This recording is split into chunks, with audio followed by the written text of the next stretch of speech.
Cognizant Major League Cricket Season 4, Cricket Unleashed.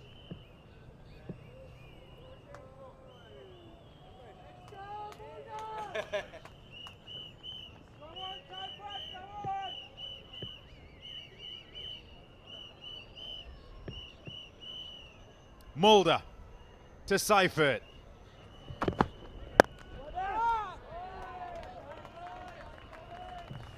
Yeah, generally a good pitch here.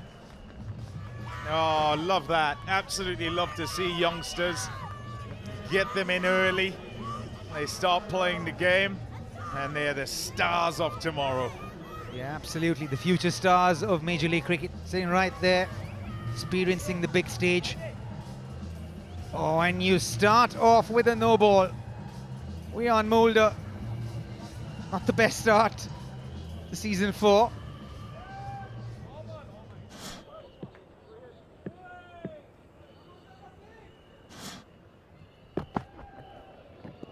Well, that'll be wide. So still a free hit. Yeah, not the way he'd have liked to start. Wiaan Mulder. Early on, you're trying to set the tone as a bowler. As the batters, they're trying to get the ascendancy as well. And if you bowl a no ball, then literally you allow them to unleash, because they can throw caution to the wind and just swing. Bang! Away it goes. What about that to get started? Seifert offered and accepts gleefully for 6. Yeah, what a way to start. Cognizant Major League Cricket Season 4 in the slot. It was a free hit. Played it with utmost freedom. Yeah, punished. 253 meter 6. Starts off with a big one. Effectively, because of the no ball, he's bowled 1 and gone for 8. That's a big hit.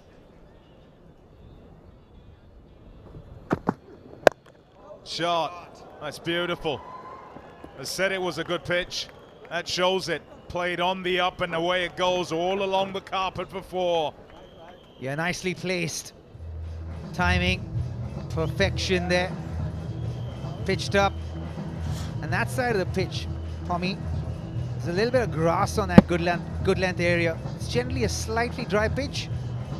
So when it hits that little bit of specular grass that's there, kind of comes onto the bat nicely. It's also a new ball. Now pressure on Mulder here.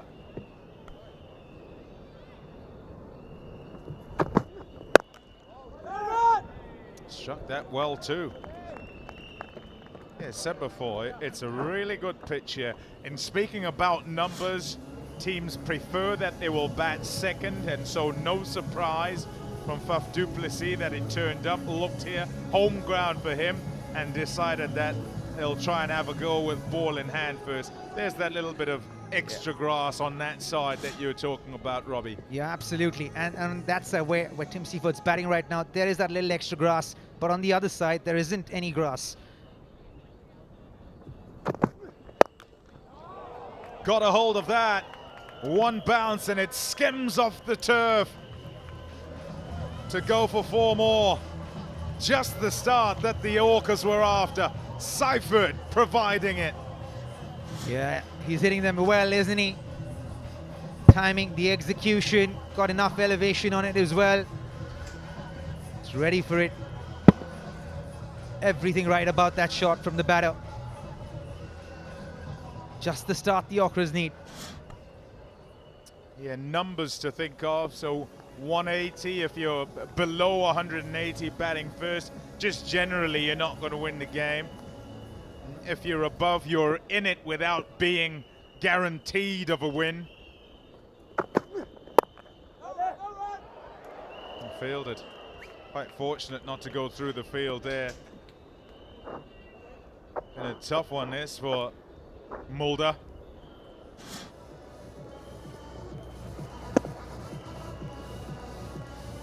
Yeah, that ball stopped on him, didn't it?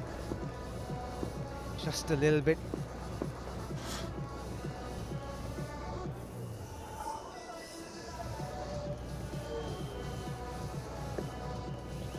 Yeah, big delivery. 16 already gone off this one. And he's got to try and finish with a dot. At worst, he would like a 1. Oh, there you go. 16 off the first without loss.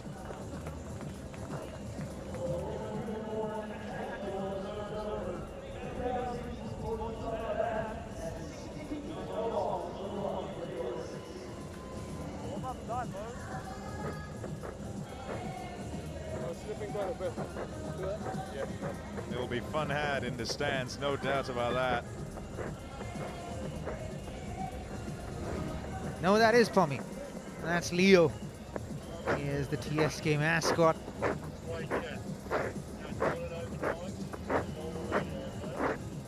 One leg. Copy that, copy that.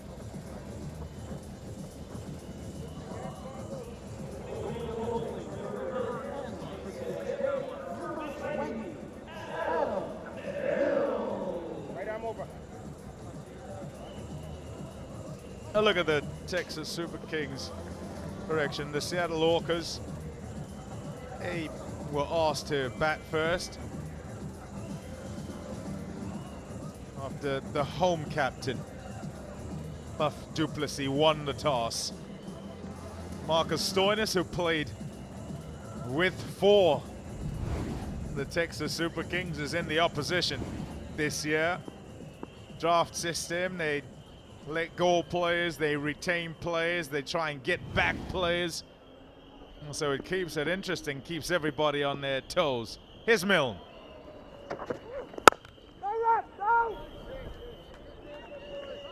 Slides on to batters, Adam Milne, New Zealand up. He'll know Tim Seifert quite well. Yeah, good operator with new ball. He is very disciplined. It's the right areas. A wicket like this, you want to be as disciplined as possible. And what I'm just hearing from you, you said that this wicket gets better to bat on as the evening wears on. So you'll need to be as disciplined as possible here.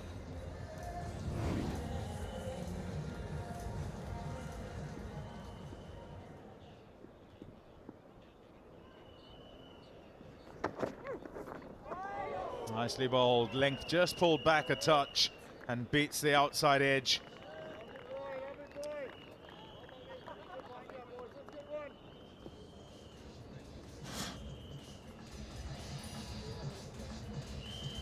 Yeah, that was an in-swinger with a wobble seam. And I've hit the seam and moved away. You can feel that Jahangir are feeling a little bit nervy. See the shadow there off the stand. It goes across the pitch. Here's Adam Milne. He's in the darkness now of the shadow. And then he bowls. It goes, the ball goes from dark to light. And at the opposite end, at the racecourse end, if you're bowling from there, it goes from light to dark. Ask a batter alongside me here which you'd prefer and which would be more difficult. Just don't like batting in twilight. Just, it is not fun at all, because it actually impacts the depth perception a little bit, especially when it's coming from dark to light. Light to dark still all right, but dark to light is difficult. It's more an annoyance, to be honest. Particularly if you notice, I guess. Yeah, especially if you notice. Shouts of catch it. It's just a little jab worked onto that onside. And Seifert continues on his merry way for more. Talk about timing. Just hit that so sweetly. Seifert didn't overhit it at all. Felt like the ball stopped on him just a touch. A great wrist work from him. Yeah, just beautiful. Head right on top of the ball. Adjusted really well in the gap. He's in here with some form.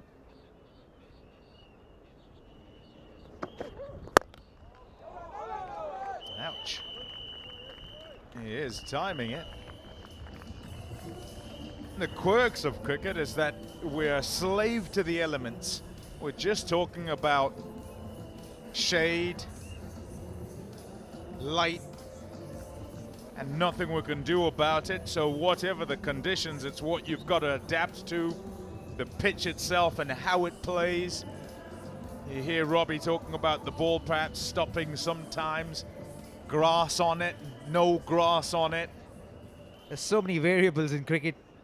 Keeps changing every ball.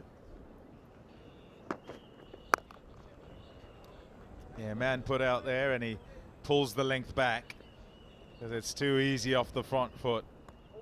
6 off that one. 2 done. 22 without loss.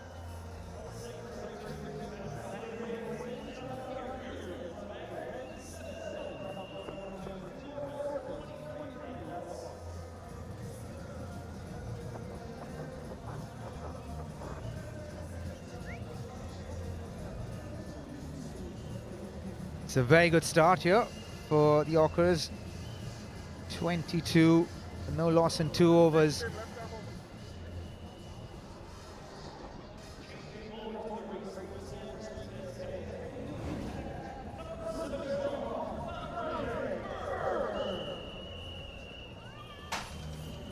Yeah, there's a look at the Texas Super Kings side. Riley Rousseau will partner Puff du Plessis, 2 South Africans together.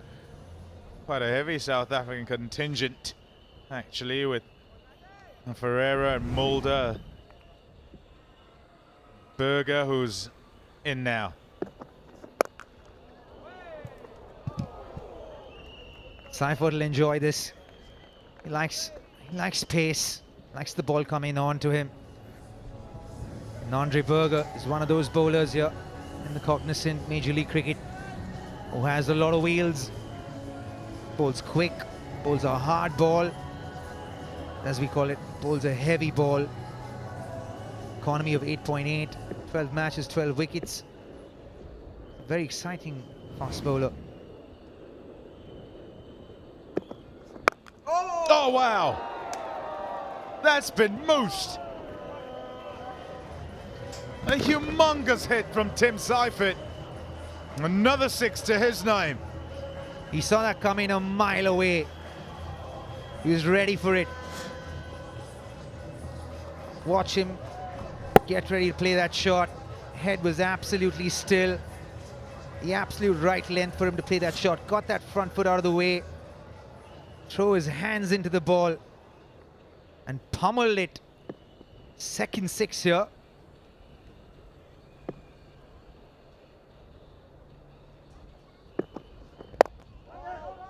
Yeah, nicely done.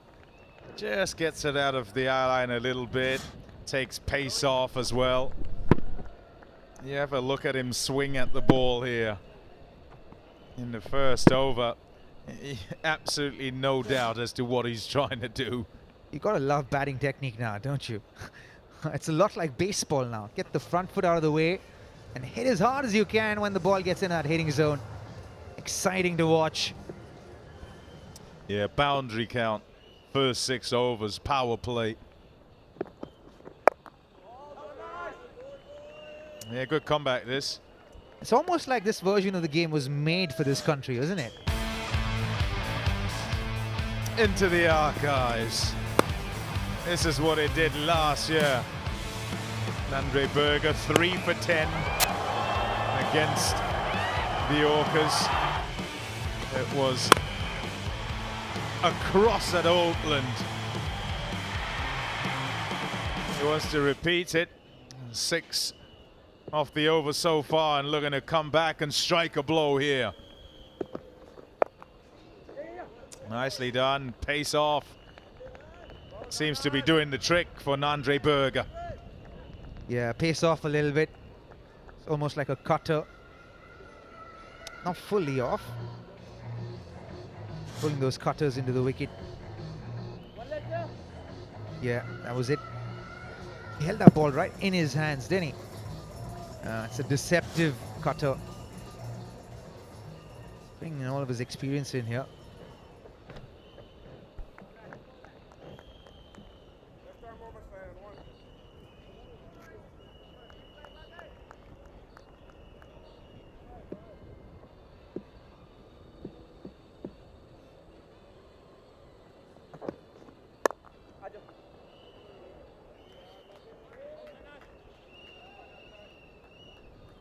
8 off the over, 30 without loss after 3.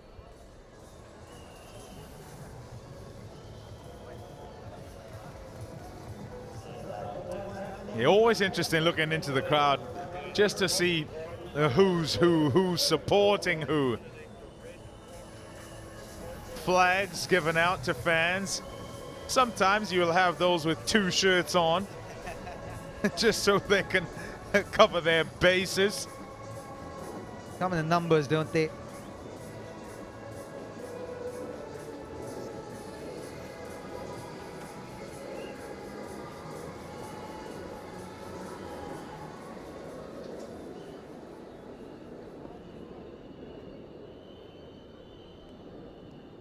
Pensive looks, perhaps engrossed as they try to work it out. Who has the upper hand here? 30 without loss after 3. Certainly the Orcas will be very happy with how things have gone so far. In the power play, the Lexus power play, they averaged 45.9. Shot. Oh, that's lovely. It'll please Jahangir no end. Yeah, he tried to bluff him there, Adam Milne. Got square leg and long leg back. Bowled a slower ball outside the off stump. Jahangir was ready for it. Took full toll. Yeah, you can see the bowlers using the cutters quite often here, Tommy. Trying to utilize the dryness, I think, on the wicket a little bit. Just generally, it said to you that it's a good wicket. It said to you also that it seems to get better as the seasons have gone by. You want to chase. Though I say that there isn't a great advantage. Essentially, I might go with the fact that you're batting first. You might be a little more circumspect and not have what is a target in mind, and maybe your target in trying to set a score is conservative, whereas the team batting second knows exactly what they have to do and so can calculate just how quickly to go, how hard to go at things early on, and do what they need to as they go.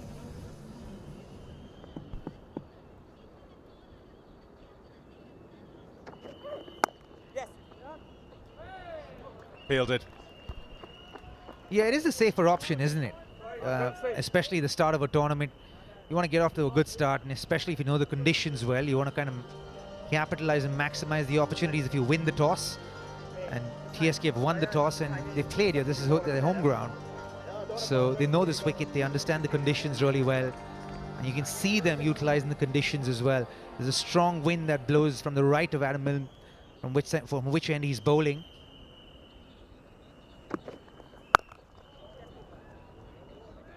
And when that wind comes across the field, goes from long on towards deep mid-wicket from the end that he's bowling from. So he's almost bowling against the wind, with the wind, but it's against the wind for the batters, which is why he's got deep mid-wicket and deep square leg back in the field here.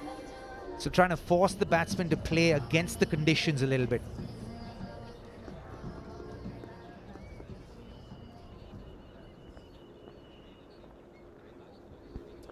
Yeah, seamers don't have the greatest time here.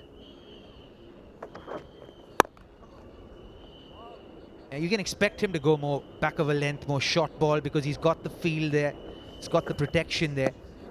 And with the way these batters are batting, they've got momentum going their way at this point. So they'll want to keep those runs coming in as much as they can. And this is the way that he'll try and be defensive as a bowler and try and force them to make an error.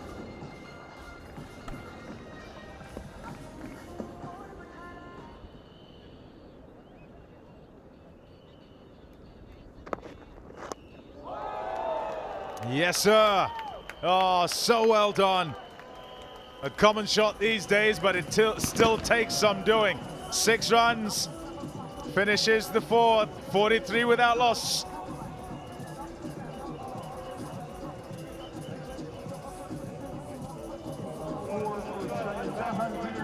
With it.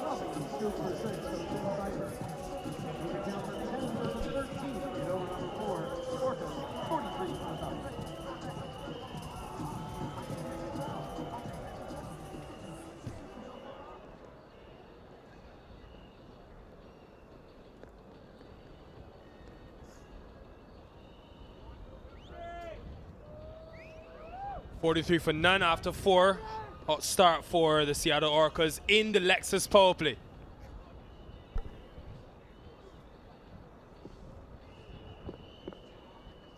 Andre Berger continuing. Liam Plunkett alongside. Hello to you, Liam. Your thoughts so far? Yeah, it seems like all the pitch gets dispatched. I think as soon as it started mixing it up, it's hard to hit. I think that heavy length, mixed up paces, not the slow ball where it's back of the hand or knuckleball. I think into the wicket, off cutters, leg cutters is actually working.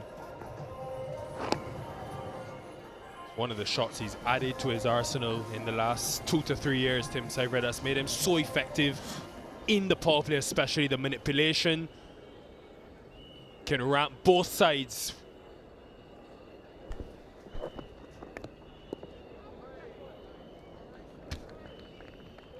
Yeah, very impressive by Tim. Obviously a powerful player, very successful in franchise cricket. He was here last year for the Unicorns with myself. He didn't play much cricket, so he's probably frustrated. So he's obviously getting a chance the first game of the season to show what he can do.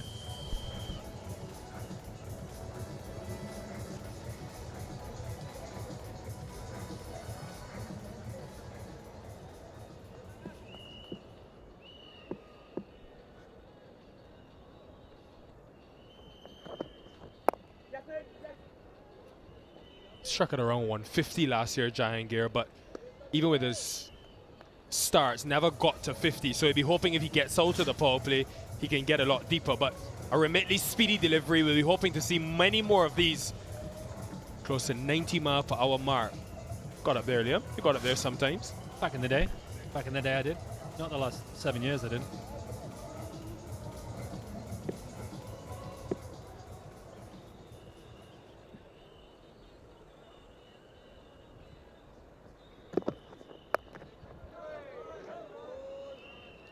They would have been determined to get Cypher in, folks, and Liam Plunkett. Think about last year, the 4 different opening combinations in the 10 games. Had David Warren at the top, they had Stephen Taylor, Kyle Mayers, Jahangir was there, he's probably the only constant. So this year they're hoping that he, from the Unicorns, Cypher that is, can come in now and bring more stability at the top. Already seen the explosiveness. I want to see if he continues playing this way, if he gets out of the Lexus power play or not.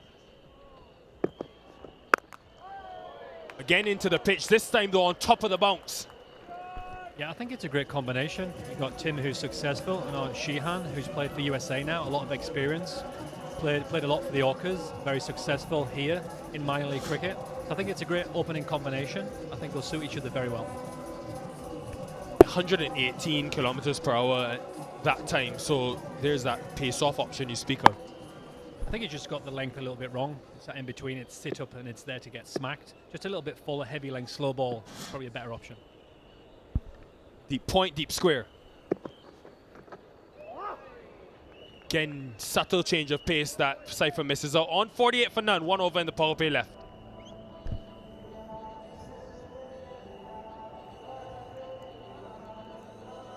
Such a picturesque venue to have the action. We are back for a 4th consecutive year. Can you believe it? Time has come around so quickly.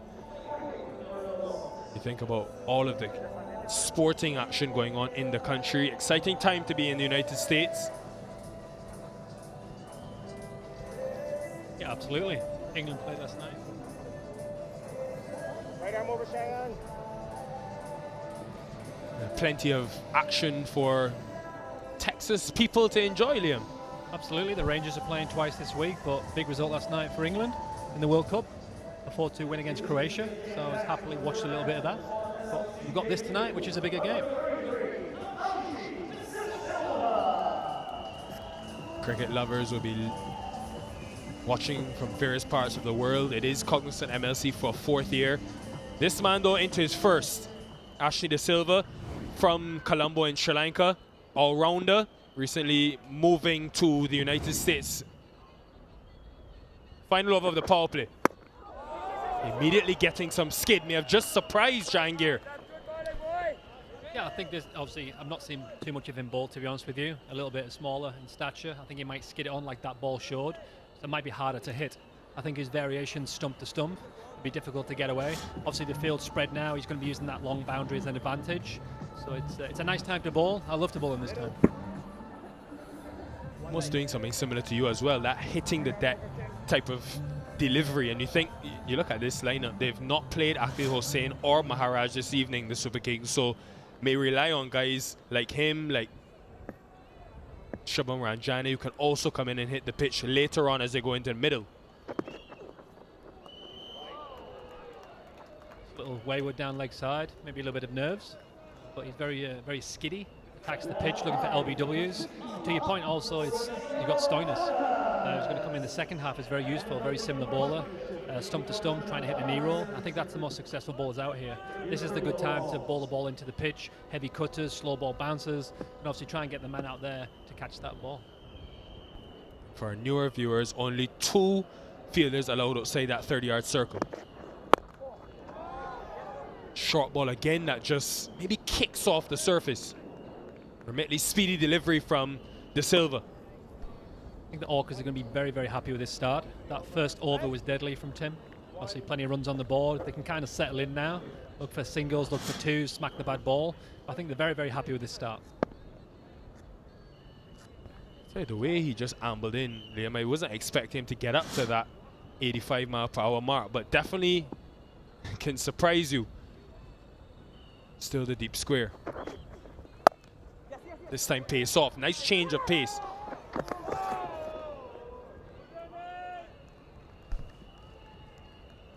Yeah, great mixing up. That pitch hard, and that was a little bit fuller. Not sure what kind of delivery that was. It was a slow ball, a bit fuller.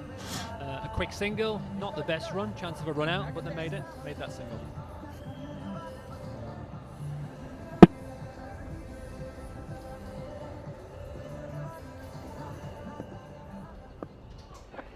From 139 down to 97. Then back to pace on. Seems such a difficult shot to time. I think it's coming off too paced. But if you look at the balls from that end dug in, it's been hard to hit the middle of the bat. Obviously, Tim's one of the best players of short ball. I think the last few balls, he's hit the toe of the bat or splice of the bat. And I think even if it hits that well, you've got the fielders out there. So it's a great shot to clear that. Not an easy over to bowl in your first of the Cognizant MLC either. The final over of the power play. Just evades Donovan Ferreira, who's donning the gloves. Speed. Yeah, it's actually a good ball. He's followed him there. He's using that long boundary. It's not a bad delivery at all. Obviously, it's a shame that it obviously went through the legs. Goalkeeper dive, tip around the post for 4. Also, that pun was intended, Liam Plunkett. He is donning, the Ferreira's donning the gloves.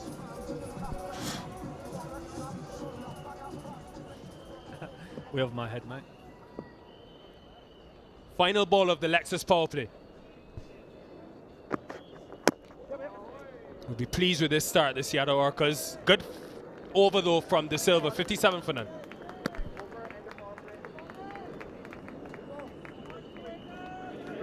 That concludes the Lexus power play. Up to 5 circle.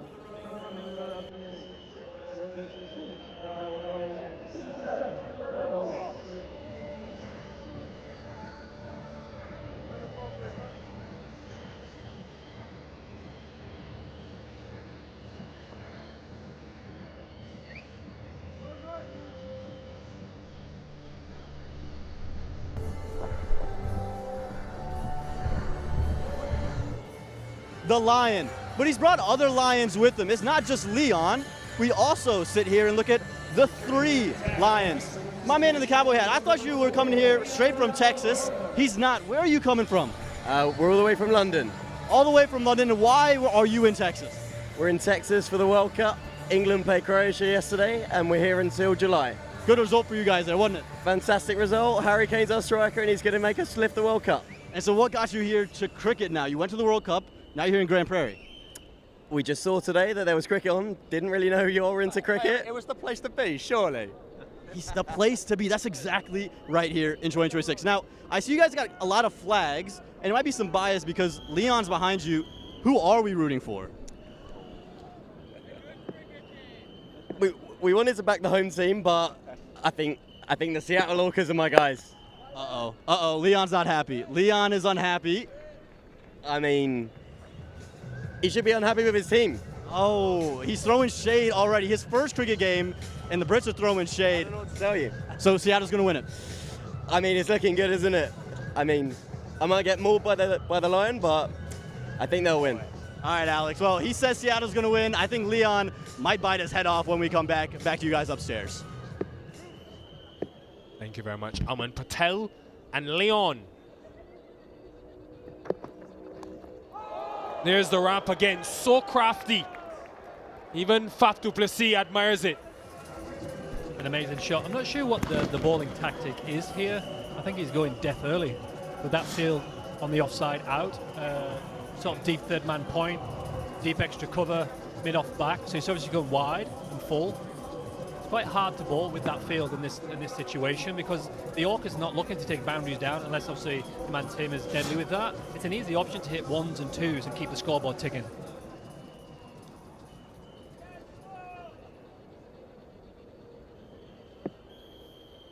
It's an interesting point, Liam. Get back to it after his delivery.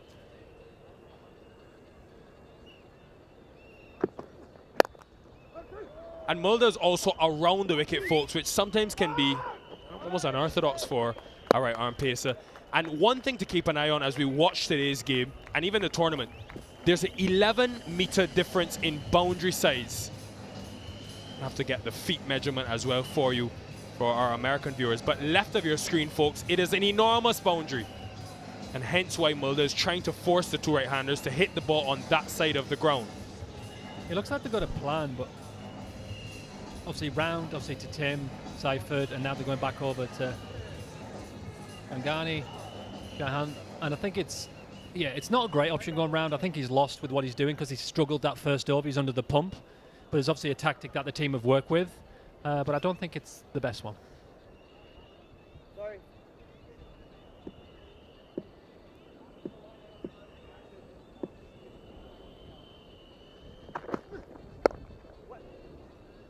And a slow start for Jahangir, but he's played his part in this partnership because this has been an area of concern in the last 2 seasons, the opening stand. I think he's done excellent. I think he hasn't need to do anything else. He's knocked the strike around. Seifert is smoking the ball, 46 off 27. He's done the job he's had to do. Hasn't took any danger. Give Tim the strike, and what a start this is. Lexus power play, of course. They'll be very pleased with this start. Lowest opening partnership returns in the last 2 seasons, the Orcas. So this is a breath of fresh air. So I think the tactic is Seifert is to go full. He's looking to go full and wide. He walked across and scooped it, and now full again, knocked a quick single. It's an easy over. 6, 7, 8, 9 off it with no risk whatsoever. The scoop is something that he plays day in, day out. It used to be back in the day a risk, but I think they play it so much now, it's not a risk, it's just a part of their shot selection. The only question is for how good this surface is. You wonder if Jahangir at some stage also needs to up a few gears. You don't necessarily know how many is enough. TSK have got power of their own. Into the pitch. Somehow he's got that for 6. That is immense strength from Shayan Jahangir. 72 for none. That is the home of cricket. It's USA. That's a baseball shot. Sat back on his back hip, smoked it straight over the stumps, over the umpire. It's a great shot. He executed when you asked. You asked him to shift up the gears, and exactly what he did. It looks like they're going to bring some spin on now. I'm surprised they didn't execute that earlier, potentially give 1 over in the power play. But the guys have started well. This is the hardest time to bat in terms of scoring.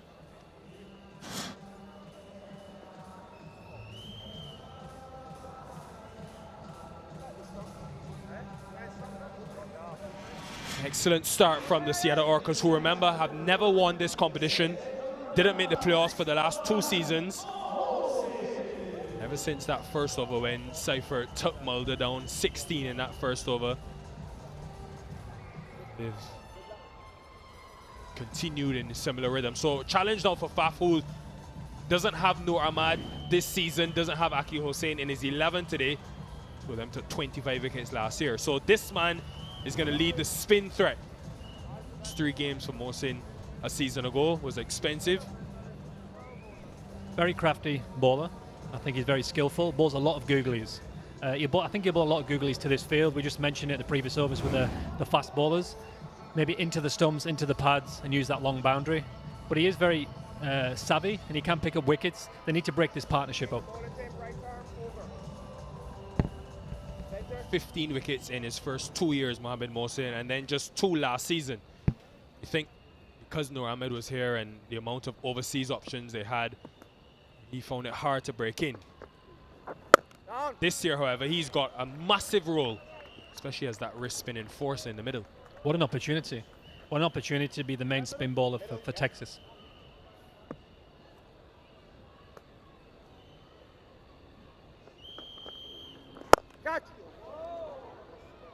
Chance. Off the back of last year's MLC, Cognizant MLC, he got into the USA international team as well. Yeah, he did. He was a part of that World Cup squad.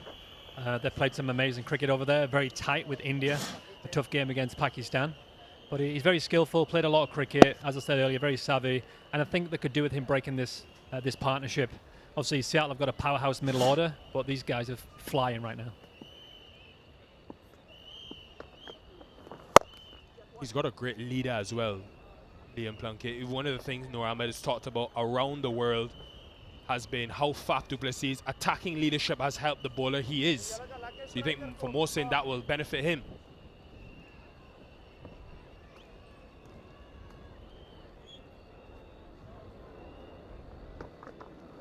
So innovative, but doesn't quite get it out the middle of the bat.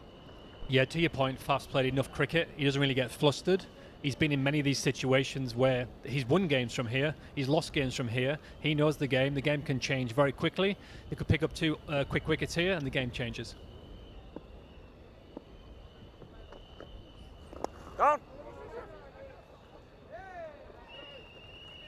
Who are their other options? Do they go to an over of Ranjani? We've seen 5 bowlers. Milind Kumar is also another option if they want to go to some off spin with the bigger boundary. Maybe he could come into play at some phase depending on how the spin goes. We'll bring up a maiden MLC 50 for Tim Seifert. New colours bring new fortune. Excellent and well composed from the Kiwi. 77 for none. Yeah, an amazing 50 from him. Gotten a chance here to open the batting for the Orcas. He's come in some good form. He scored all around the ground. That first over was the delight for him. Managed to get a free hit, a couple of wides, and then smoked a few sixes. Got him on his way.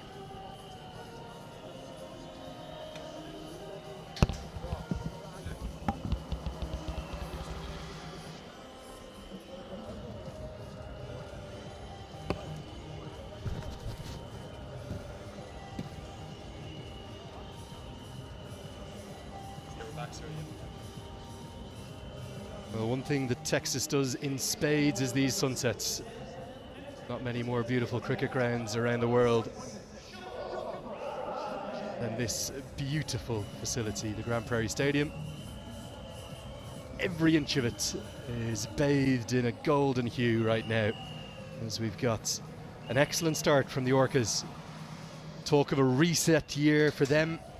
Complete change really in their backroom staff, led by a new head coach in the shape of Adam Voges, as Ranjani comes into the attack. Sixth bowler to be used. Certainly the Orcas, even though they've been inserted to have a bat first, will be elated with their start. Let's get a look at the best of Tim Seifert here. Real emotion on show for him. Had a very good World Cup for New Zealand. Spoke to him before the start of play. He was one of our 2-player interviews, and certainly was hugely keen to impress in his new colours. Another wide outside the off stump. Great to have Anika Colin joining me, the current USA Women's International. Anika, firstly, good evening to you. Welcome along to Cognizant MLC. How excited are you for this season? So excited to be here, Lenny, and so excited to be sitting here next to you, hearing everyone in action and just learning from everyone. It's been absolutely amazing. Speaking of learning, I mean, the wicket and the game that's in front of us has been going absolutely amazing. We are 79 for none in 8 overs so far. good start, you would say. Is that your general assessment? Definitely, yeah. I think there's a really great balance between the two batters right now. One of them has already obviously taken 33 balls, another one at 17, but the way they're going about it, their chemistry, they're not overpowering too much. One isn't taking the lead, and I think the chemistry that the two are having right now is just absolutely amazing and benefiting the Orcas in so many ways. Yeah, remarkably, this opening stand actually the Orcas' best in their franchise history, going past the 76 that Shehan Jayasuriya put on with Ryan Rickleton back in Morrisville in 2024. This one straight to the fielder, but you talk about a reset, you talk about how to get things going for a new group with a new head coach. Record opening stand, and so much of it has been driven by this man. He's diminutive in stature as Tim Seifert. He's ever so powerful, and I think the range of strokes that he's shown is so impressive. Yes, agricultural at times, but also innovative. That for me, this one there was the shot of the day. May well be one of the shots of the season that went straight behind his back. Being lower to the ground, and also having those keeping gloves on sometimes, as you'll know, Anika, can be a bit of an advantage in terms of assessing the trajectory and implementing that stroke. Tell us about the impact Major League Cricket's had on American cricket over the now 4 years it's been about. Yeah, I think Major League has been a huge thing, and when people think about cricket in the summer, they definitely go towards Major League Cricket. I have so many friends who don't know what cricket is, and they've definitely started to get into it because of the impact that Major League has had. And I think it teaches the audience such a good, important part of cricket. I think a lot of people compare it to baseball a lot, but I think the more you watch it and the more you understand, there's so many people who try to learn, and they see how different it is from baseball. Pumped down the ground, has it very straight indeed, but won't quite get to the rope as Vian Mulder combines beautifully with Adam Milne to save 3 runs. Yeah, and I think that you talk about introducing the sport to people. This is the format, isn't it? Floodlights, coloured clothing, white ball, T20 action. We're on track for maybe a total of 200 plus, and we see that quite often here in Texas. Definitely, yeah. As we know, this ground is a batting paradise for batters here, and I think Orcas is showing that really, really well. And I think the way that they're going about their innings is just so positive, and that's definitely what you're going to want to be seeing in this format. Excellent from the South African Vian Mulder, who has taken a bit of tap in his 2 overs so far, already gone for 31. Surprised to see him take the new ball, in fact. Ranjani's been bowling more and more in recent times for USA. And again, you talk about the opportunity it gives American players, domestic players like Shubham Ranjani. He's parlayed good form in MLC to go on and represent USA at the T20 World Cup. Yeah, and I think we see how much MLC has been impacting USA cricket with how the USA men's did in that World Cup. There's so many key players that have performed so well in the World Cup, and there's no doubt that they have brought their experiences from learning from people in the MLC over there.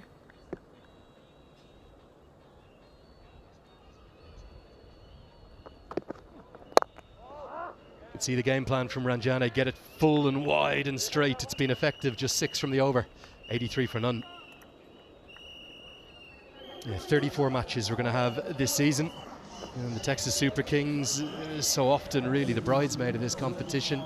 They finished in the top 3 in all 3 seasons group stages thus far, but they'll be looking to time their run of form better this year, because it really all matters when it comes down to finals week. And this year, for the first time, we'll be on the West Coast in the Oakland Coliseum for that, which is going to be so exciting to be there.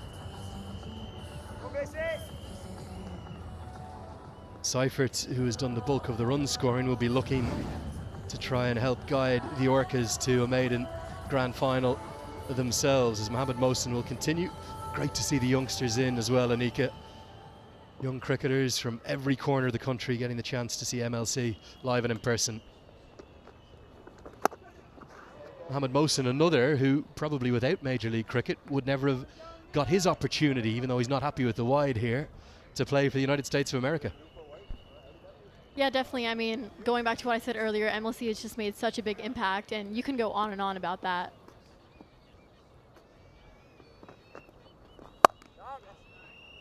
probably the top spinner, the one that just skids on the Zuter out of the front of the hand. So the projected score is there. They'll need to go some to cross that 200 marker, but with 10 wickets in hand, it's a realistic target.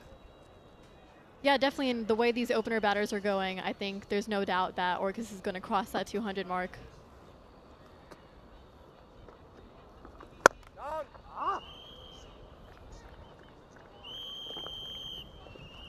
As you'll so often see coming out of the Lexus power play after those first 6 overs, you will see a little bit of a lull in the run scoring.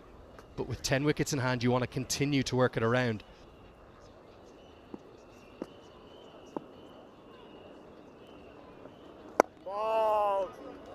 Talk about the new head coach, Adam Voges, who's come across, taking the reins last year. Well, being honest with you, things didn't go the Orcas' way.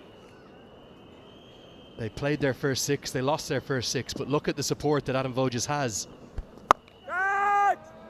Not just himself with all of his Test cricket experience for Australia, but one of the great all-time Australian bowlers, Jason Gillespie, there with him. He's the bowling coach. Orcas has been doing absolutely amazing, but I think that we have to give a round of applause to Mohsin right now. I think the way that he's being so proactive in his bowling and limiting only 3 runs this over so far is great. Down. Yeah, rounding out the coaching team for the Seattle Orcas, Rishi Bardwaj, who'll fulfill the assistant coaching duties, obviously with his local experience. Our Shridhar, the fielding coach as well. But great to have Jason Dizzy Gillespie, as he was famously known. There's our Shridhar, alongside Harmeet Singh. That's not quite going to carry too long on. Another excellent over from the Super Kings. The home side, they're not finding the wickets, but they are dragging things back. It'll get us to the halfway stage of the first innings on the opening night of Cognizant Major League Cricket Season 4. It's time for the players to have a drink. The Seattle Orcas, 89 for none.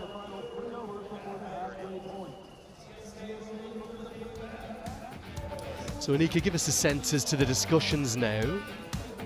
When you're playing for USA Women, what would your head coach be saying to you if you're in this strong a position? If the head coach was coming on and me and somewhere else were batting on this wicket, I think there would only be positive remarks from the coach.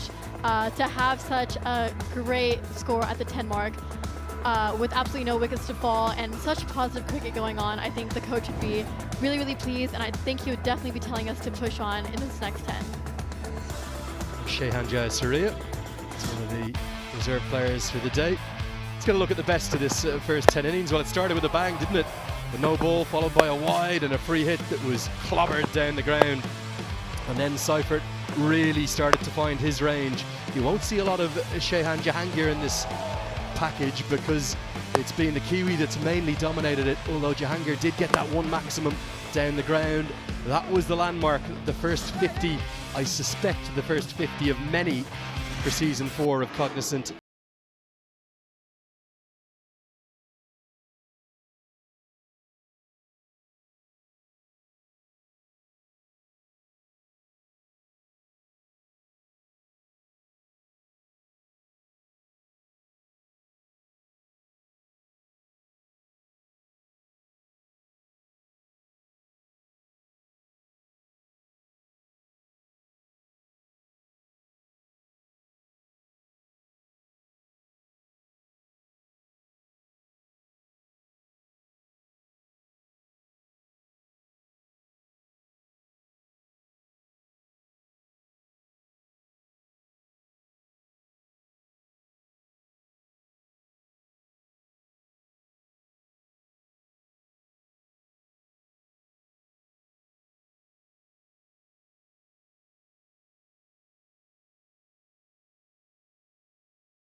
season, live with us all the way around the world. Broadcast to every corner of the cricketing globe and beyond. The excitement levels just building up before we head on from here in Texas to go to Oakland, and then across back down, really, isn't it? You'll tell me better, Anika, knowing the West Coast better than I do. Down to Pomona. We'll come back to Texas, and then for the first time ever, the MLC Grand Final will be at the Oakland Coliseum. We're going to make it like the Super Bowl of cricket. That's the plan. What do you reckon? Yeah, definitely, Lenny. And talking about Super Bowl and seeing how much crowd that attracts.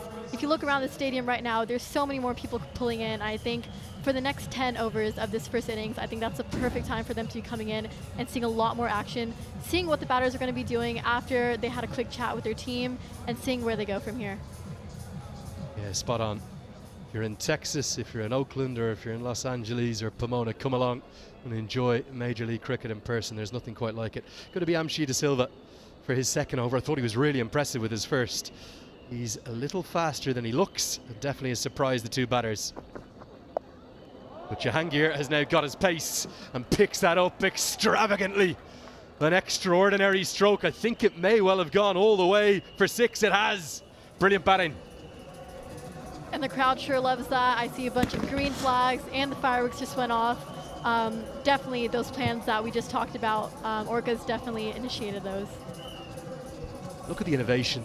The skill levels needed to do this, to a delivery coming down at, well, over 85 miles an hour, about 132 kilometers an hour. Outstanding. And immediate pressure back on the bowlers after the drinks break. Gonna fall safely into no man's land. Du Plessis, well, now 41 years young, still shows his agility and dexterity in the field. He is ageless, isn't he, Anika? He's like a fine wine, keeps getting better and better. Definitely, and I'm sure he's such a great mentor to De Silva actually here right now. I think that's amazing proactiveness after seeing what Cheon just did. Coming back from that and almost a wicket opportunity, that's great cricket all around. Such a icon of our game. It's Faf du Plessis, just turned 41, still plying his trade around the world. To me, he looks as fit as he's probably ever been. I know he's not shy of getting a little post on the Instagram too, showing off his fitness regime. Have you seen any of them? Honestly, I haven't, but after you said that, I might have to go take a look. Promise you, there's plenty that check it out. You, including me, with a little bit of jealousy as to how he keeps himself in such good shape in his 40s. Great cricketer. Yeah, there's two fielders out there, but it splits them perfectly, and it may well go all the way again. It's the second maximum of the over, and for the first time in the Seattle Orcas franchise history, they put on a century partnership for the opening wickets. Bringing back that word, proactivity, I think this is absolutely amazing. You know, we had a 6 behind the wicket, and now we have one in front, perfectly piercing those fielders there. So it's great cricket all around, and they've definitely made their impact so far. Just about cleared the rope, but it also cannoned into Texas Super Kings fielding helmet, just to add insult to injury. Well, there was probably a little bit of a decision for Adam Voges to make, wasn't there? Should he go with a different opening partnership? Should he look at who maybe he could go with, particularly in terms of Shehan Jayasuriya is the one that, given his form for USA in recent weeks, might have been a strong option.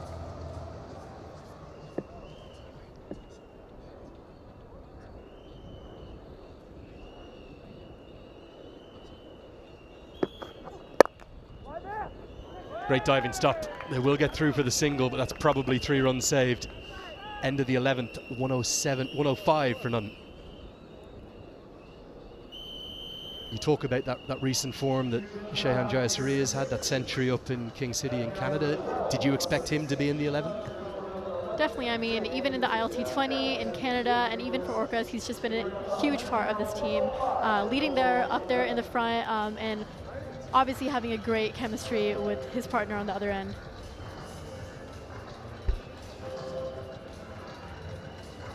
Quick turn around, bud. Middle and off. Middle and off. Yes, middle. Yeah, it was Ali Sheikh who's probably got the nod instead of Jayasuri. They're looking for that middle order batter, and Sheikh offers the left arm spin option too. Bit of a drag down from Mohsen, but gets away with it. Talk to us about the structure, Anika. Double round robin. Every side plays each other twice, but right now everyone's thinking about a top 2 spot. 2 chances then at the grand final. Yeah, obviously each team is going to go out here in this opener trying to do their best and get those points next to their name. So they're definitely going hard at it, and we'll see where they go.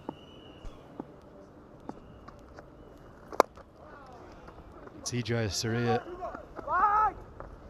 not in the team today, but Jahangir looking to accelerate and looking to show why he's been given the nod. I just thought they might go left hand, right hand at the top. We would imagine that it'll be Seifert that will take the gloves. There's so many keeping options in this side, don't they?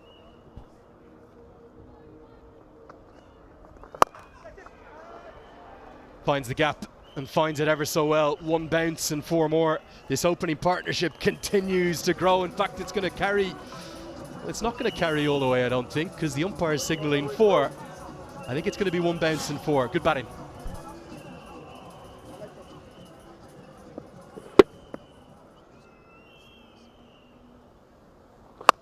Yeah, it's amazing initiative from the Orca side. Dead ball. Going to be a dead ball. The batter is entitled to pull out, even in this case where Mohamed Mohsen has actually hit the stumps and very much was already about to deliver the ball. The batter has the entitlement at any point really to pull out. So good umpiring, immediately dead ball signalled. The players know the laws. No arguments made.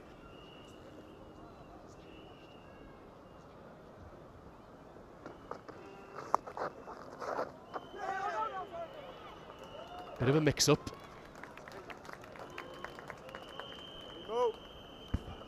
Yeah, interesting to see something you've just picked up during the drinks break there. It was Donovan Ferreira with the gloves. It's now Saiteja Mukamala. Chance should be the first wicket of season 4. It is. Faf du Plessis never going to drop that. And finally the whistles they blare here at Grand Prairie. Seifert, a fantastic first innings in green, but he's got to go. Oh no, it's not. Oh no, it's not. It's a full start. We thought it was the first wicket. Come back, Tim. Get back out there. And Mohsen's committed the cardinal sin. I think it's amazing to see how Mohsen handled that over. There's been so many changes. There's been a boundary, many switch hits from the batter in that over, and so many different. We see that overstep right there from Mohsen. It's really marginal, but it's the right call. You've got to have something behind that front line at the point of contact. Du Plessis went into that unorthodox style, held the catch, but it matters not. And to add insult to injury, here comes the free hit to follow. Seifert misses out. Clever bowling from the leg spinner, but they will pick up a couple. Real drama on the opening night, Anika. Yeah, I'm sure this is exactly what the crowd would love to see. There's so much action just happening in this one over itself. Still, we have about 8 more overs to go, so we'll see where it goes from here. Just wonder how costly that could be, because Seifert's, well, he's already shown us his array of power with 9 boundaries. And it's a pretty displeased looking head coach of the Super Kings, Stephen Fleming, right there.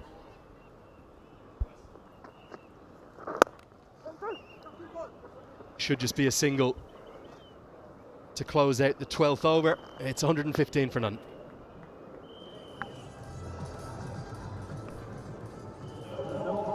Yeah, excellent start this from the Orcas. Tim Seifert in particular has been so dominant.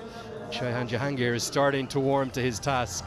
You'd imagine they're going to be displeased with anything shy of the 200 marker from this point.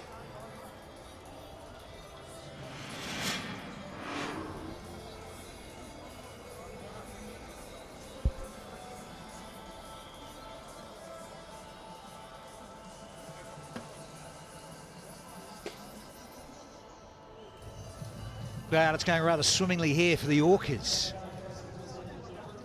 Been put in by Buff Duplessis. Texas at home. Here at Prairie. Think about getting runs, and it's runs, I say, not in the sun now, Liam Plunkett. The sun is set and the lights are on. What a beautiful evening, Danny. Outstanding. What's happening here? A bit of a slower run rate with the slow ball that's coming on. The spin has slowed it down a little bit, but this still is an excellent start for the Orcas. 116 for none after 12. Fantastic start.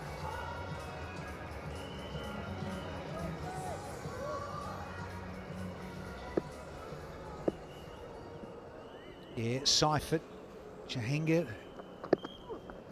having a ball, and so is this. Seifert fats it again. That is all in that back hip, right? The power from the back hip, a strong, powerful guy. Excellent shot. No fielders behind the bowler, the umpire. Side screen shot, excellent form. He looks in great rhythm here, knocking the ball around and also taking that bad ball out of the park. Yeah, we're going about slot lengths. You just miss it ever so slightly. From a bowling perspective, well, it'll happen every night of the week. Oh, fast hands. Biggest side of the ground here at Grand Prairie this evening.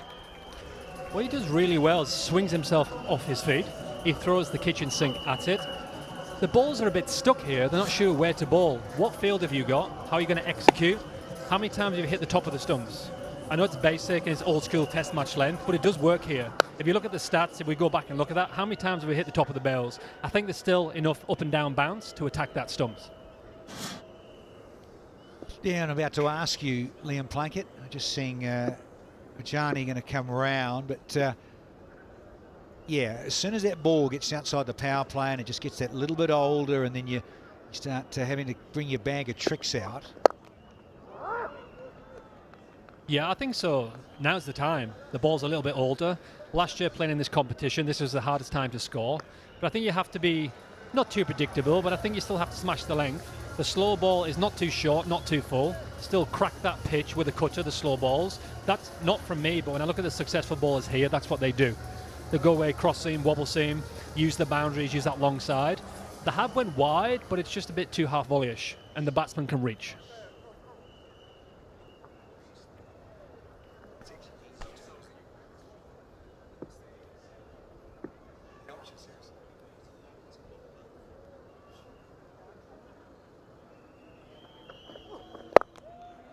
Yeah, looking to go full and shut things down here is Rajani. Going over 10s now, those in green. But Seifert 75, Jahinga now 40 from 30. Yeah. Flat sixes, man, there's some power striking. Here's another one to add. Oh, no.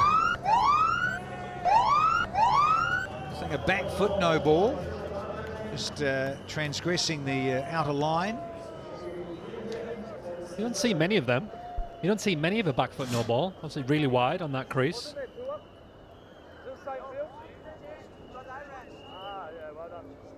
Just clipped it. That's all it needs though. I think the bowlers are in panic mode here. They're not sure what to bowl. They're trying many different things. I think execute, have your one delivery, second delivery. What's your strongest ball? What does the captain want you to execute? I think that's what you need to go to. If you get hit from that length or that delivery, then fair play to the batsman. 100%. Keep your nerve. Fetch this! Yes, taxi, gone big. Excellent shot. Free hit, but also that was a slot ball. He missed that length. He's still trying to execute it. I know he struggled in the World Cup with an injury. He looks like he's good to go here. I think he's just missing his length, but I think he just put that in the slot. To a batsman who's in form, he's not going to miss out on that. And that has got into the wind, and that sailed many moons into the Rangers Stadium. Rightio going to have a new ball on one fields, but I've also got one for the stats gurus. This is now the highest opening stand in Cognizant MLC ever. 130 was the previous best by Umukchon. And Andre Russell, no, it's Fletcher. He was the man from LA. So Fletch, Spiceman, versus Washington here last year. So the 130 has been breached. Rajani, where does he want to go now? Yeah, it looks to go Yorker. Smart, and he's covered there on the fence. What I really like about this partnership is Seifert is executed and he smoked the ball. But the partnership here with Sheehan, sorry, just looking at that name. Normally he's straight out the blocks and gives his wicket away. He's played an amazing role here because he hasn't went after it too much. He's been a great support role for Tim, who's absolutely smoking it. Great opening partnership between these two. Yeah, haven't had a great record, the Orcas, in terms of batting first, setting totals. Been coming second, I think about 9 on the trot. Seifert's having something to say about it, though. We've had another over done. Because we had the no ball. Yeah, 13 bowled, 138 without loss.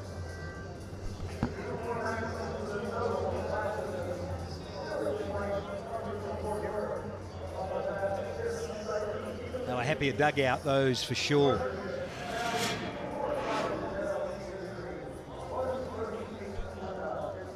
What a lovely start, but you've got some absolute monster power hitters to come as well. Obviously these guys are flying. I think both of them are going to have to go here. Why not? I know Seifert's going, Sheehan's going. Take the risk, all the risk you can here, because your score could be massive. This is not an easy time to bat. I think the Texans have not executed the balls as they should have. They've given some freebie hits there, a few no balls, a few wides. But I think if they get up to 200 here, that's a hard total to chase. If the Orcas bowlers get that right and smack the pitch and variation stump to stump, I think we went away from stump to stump a little too much. We've not executed the Orcas as a Texas team. Yeah, this partnership has been simply sensational. Unbroken 138. Power play went for 57.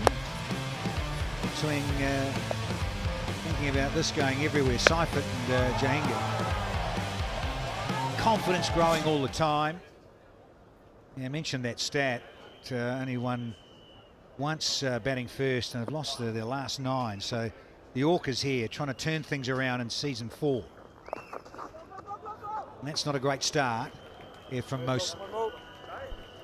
Obviously ball against some informed batsmen. He wants to give himself that straight ball. Hopefully the ball's going to get hit out to the leg side, the left of the screen. Execution not great, not even a risk shot. Just a little bit wide of Berger here, and his 4 runs, easy shot, no risk, big reward. Thank you very much. Hetters, he liked it. Powerful Guyanese. Shimron Hetmeyer waiting in the wings. Hetmeyer waiting, Stoinis waiting. Some big powerhouses, some big hitters. I think these both are going to go and strike the ball now.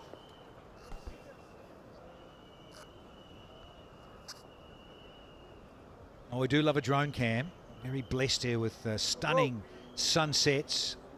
Grand Prairie, Texas. Dancing shoes on and all the way. Delightful. Step down, easy shot. Sheehan's come into his own now, 46 off 31. What a role he's played. As I said a little bit earlier, sometimes he comes hot out the gate and gives his wicket away.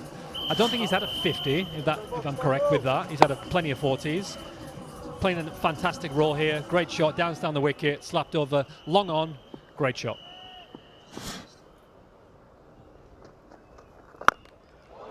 One-hander.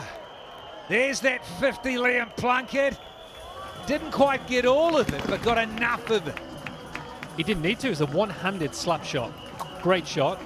Back over the ball, just wide of the side screen. I think Mawson's struggling here to get his line in length. A couple of full tosses. That's a great shot. The previous ball, he ran down the wicket, whacked it for 6. Pressure's on the bowler, and that was a bit of a freebie. The guys are flying here. Yeah. Maiden half century in Cognizant MLC. And Jahinga, he's not done yet. Here's another. It's actually really, really good batting. He's used his feet, ran down the wicket, the first one, smacked it over long on. The next one was a full P. This one here, sat back, wait for the ball to be dropped short. back hip smoked over cow corner, which we're not allowed to talk about apparently, Danny, right? Deep, into the field. Great shot with that wind. It's actually a great strike.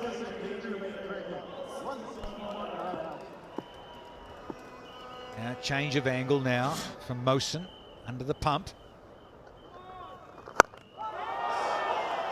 Disappears massively.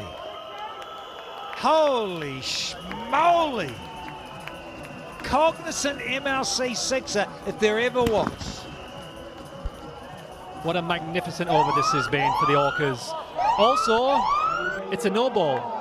A 6 and a no ball, which means a free hit for someone who's on some serious form here. What a great over for the Orcas. Both batsmen are hit in the middle of the bat. And this is a very, very disappointing over for Texas. Mawson will be very upset with this. Oh, the feeding frenzy continues. Those with green teeth. Carving it. Highest ever T20 opening stand on US soil. Goes past Jaswal and Gill. That was India versus the West Indies at Lauderhill 3 years ago in that ICC T20 World Cup. Gone past it now. 168 here at Grand Prairie. Smoking it to all parts. And there is with the fireworks. So it ends a destructive over. 12 the run rate. It's 168 without loss here.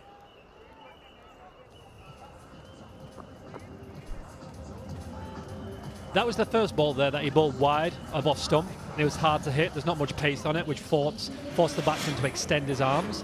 Didn't quite hit it. The previous boundaries, the previous balls were great shots. But I think we can be a bit clever here with our bowling, especially as the spinner, take the pace off it, bowl it a little bit wide, make him hit to that offside. But it was a fantastic over, a massive over, and the Orcas are absolutely flying here. What a magnificent start for the guys.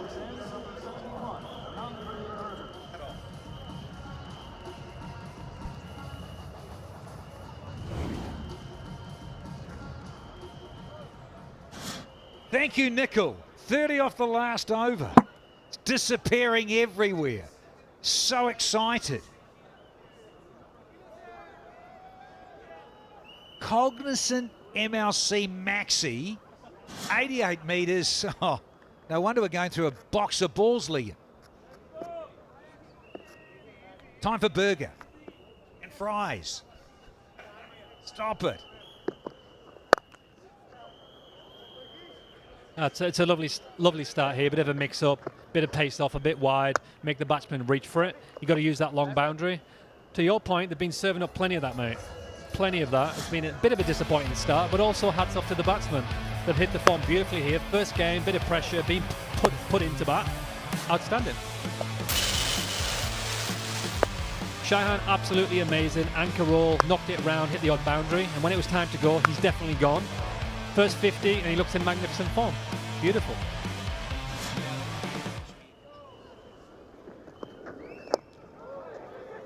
Smart bowling from Berger, a little change of pace. But saying for Jahangir, saying, look, give the strike back to Seifer because he's on 90.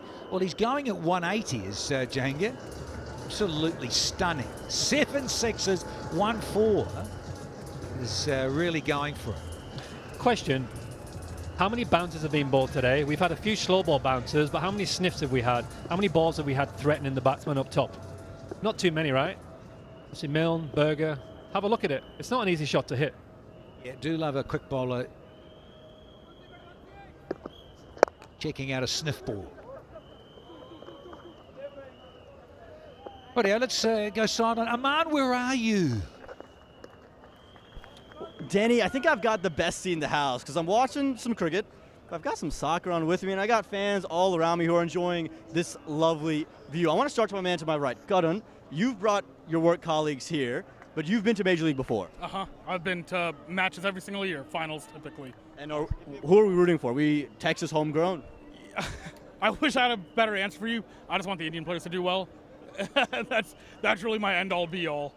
Well, there's some great players on display for sure. No doubt about it. We've seen plenty of runs. My man to my left, though, this is your first cricket game. How have you enjoyed this experience? Oh, it's an absolute blast. Coming out here, seeing these athletes just put on a show, seeing these balls hit out here just deep in the field, it's just incredible time. Yeah, we've seen plenty of balls, but you've got, so hold this up for me, hold this up. We've got a Texas Super Kings flag out here. It's been all Seattle Orcas at the moment. Is this not ruining your experience? It's not ruining my experience. I definitely want to see Texas step up and do something, defensively and shut these guys out. But hopefully, whenever the next round comes up and they get to swing the bats, we'll see some good points. Yeah, well, Gunnar was telling me that he's been trying to teach you some of the rules. So what do you know? Give me 3 things that you've picked up so far. Yeah, so absolutely. So the bowlers over here, they're trying to hit the wickets. That's how we get out. And then whenever the ball's collected, defensively, if they can hit the wickets, we get outs that way. Balls that are hit outside of the fence over here, that's 6 points. How do we signal that? Like this. Woo. Straight up. Okay, I like it. What else do we know how to signal? The 4 points, right here. There we go. Guys, they got it down here. They got the best view in the house. And Seattle, they're cooking, unfortunately, for this man here. Back to y'all upstairs. And we've had 15, and it's 174 without loss.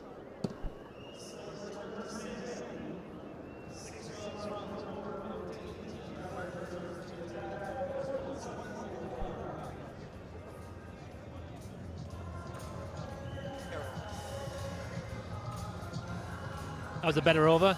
Obviously, Berger mixed it up there. Tried ball some low Yorkers. Sorry, Yorkers executed really well with some slow balls. Used his field positions. Very clever over. They needed that, especially with the momentum from the previous overs, with the boundaries flying everywhere.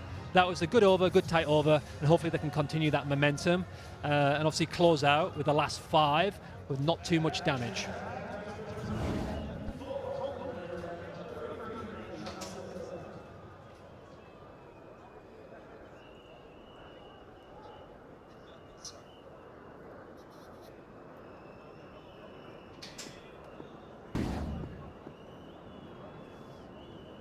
Time for number 16. Yorker, not quite, from De Silva. Fast bowlers doing the hard work again in the field, the most athletic guys. Milne is an outstanding athlete himself. Trent Bolt, the guys out in New Zealand, absolute athletes. Played with them, played against them, but they take care of themselves, and that's why they're the best in the world. What I love to see is the local USA guys doing really well. I played against them, played with them, and it's nice to see them with the experience of the World Cup and coming here today and stepping up and performing. I heard you on comms earlier saying this is what this tournament's about, unearthing young local talent here from the US. Here's that shorter one, but skiddy. Yeah, the Olympics is not that far away, just a couple of years, 2028 in Los Angeles. Targets to hit. I agree. The citizenship would be through the mail by then. Keep her up, off cutters. Nice. Why not, mate? Get in there. Yeah, you're never too old, Liam. You're under 45, aren't you? I am. I am. I still will be at that point as well. Oh, and a heck of a header here as well. Lenny and I are just super jealous. Ooh.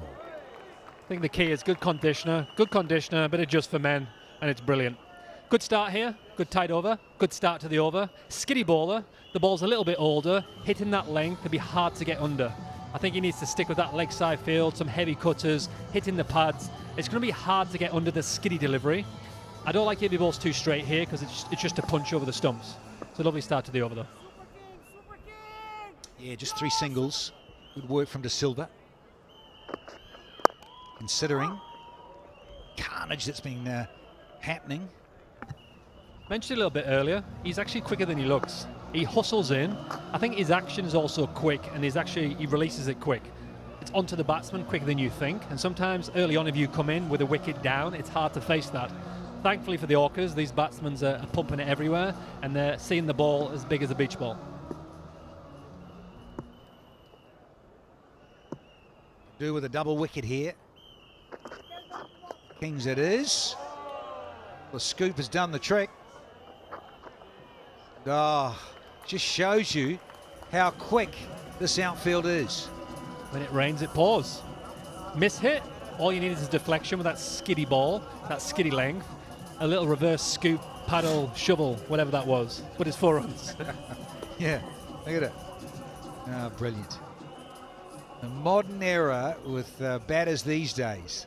I think I've seen footage of Don Bradman doing that exact shot. I did. Old stuff, yeah. He was quite innovative. So Don.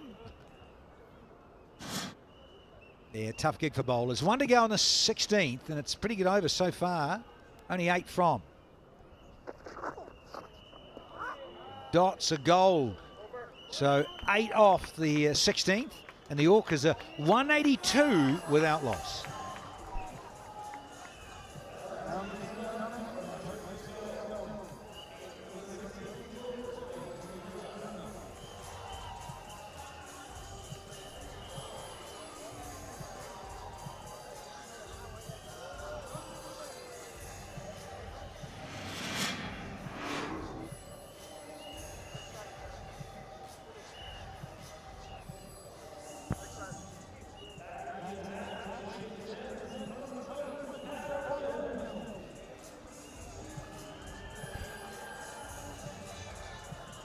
Oh, goodness. Have a look at this. 182 without loss. It's the highest T20 opening stand in the Americas. Unbelievable stuff, this. What have we here, Pommy? It's raining no balls tonight.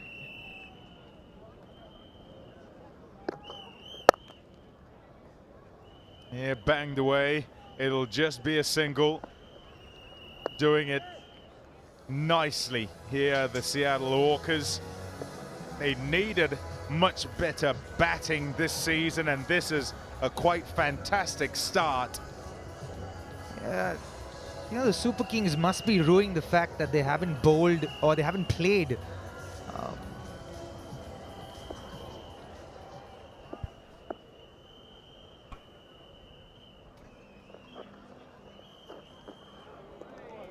Yeah, what a way for Cognizant Major League Cricket Season 4 to get started. Yeah, I was saying that they must be ruining the fact that they haven't played Akeal Hussain tonight on a track that's slightly dry. It's got a little bit for the spinners. Seemed like they've missed a trick here on TSK. Yeah, he's an absolute champion. And actually, because he uses new ball and can bowl in the middle and bowl at the back, that'll be called wide. You'd normally just pick him in your best 11 just so that you have the options. There he is, taking the drinks around the ground. Yeah, you can see it in his face, can't you? I wonder if he's saying, "Oh, I dodged one." I know he won't be saying that for sure. Knowing him and the competitor that he is, he'd be like, put me out there.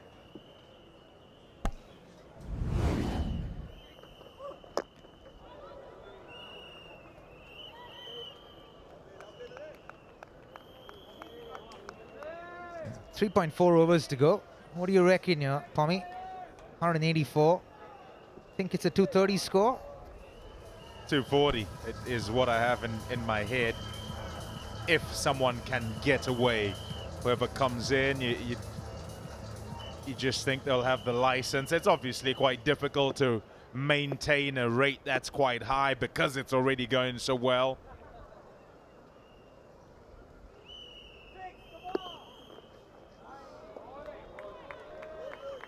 Yeah, it is, but I also reckon that for a new batter coming in to bat on this wicket, it's not going to be the easiest thing, especially if these bowlers bowl cutters like Milne has just bowled.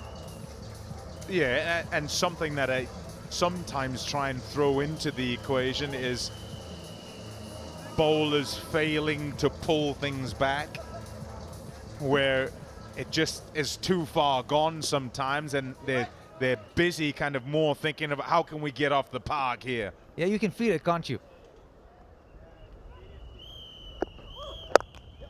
It's almost like they're on survival mode at the point, and they're just being super defensive. And it's hard as a bowler when you don't have any momentum going your way, and you get wickets and they end up being no balls. Kind of rubs salt on the wound.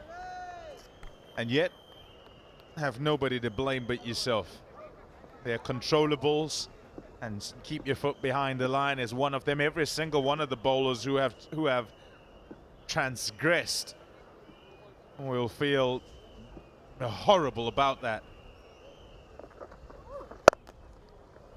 But equally, we'll seek no sympathy. Another one done. 187 without loss.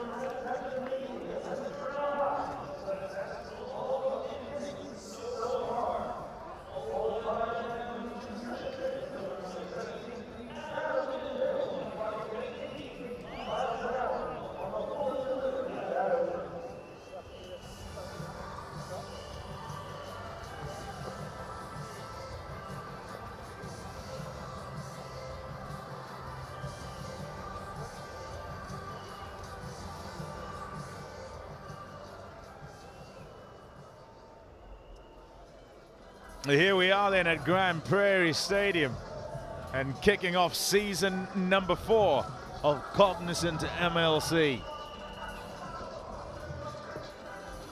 Right arm over. And the Seattle Orcas, who are asked to bat first here, doing a magnificent job. A demolition job from Seifert and Jahangir.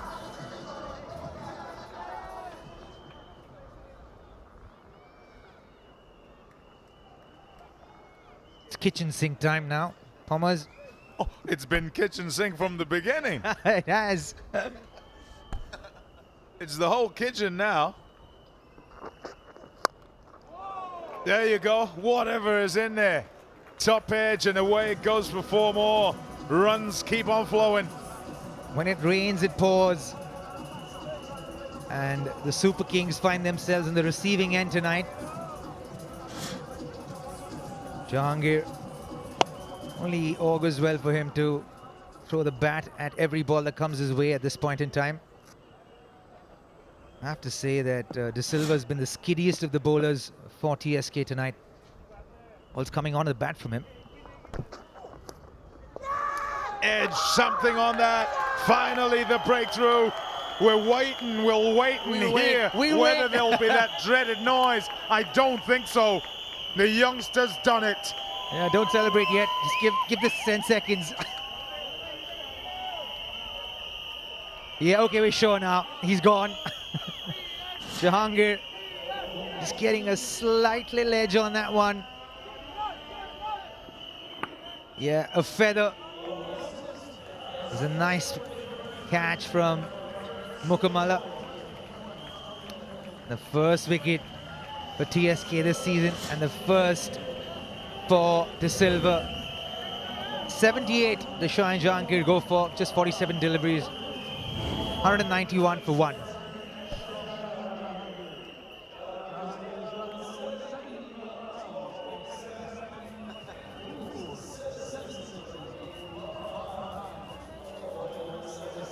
Just excellent stuff. Could not have wished for a better start. The Seattle Orcas, in discussion as a group, they would have chatted about just being better, full stop.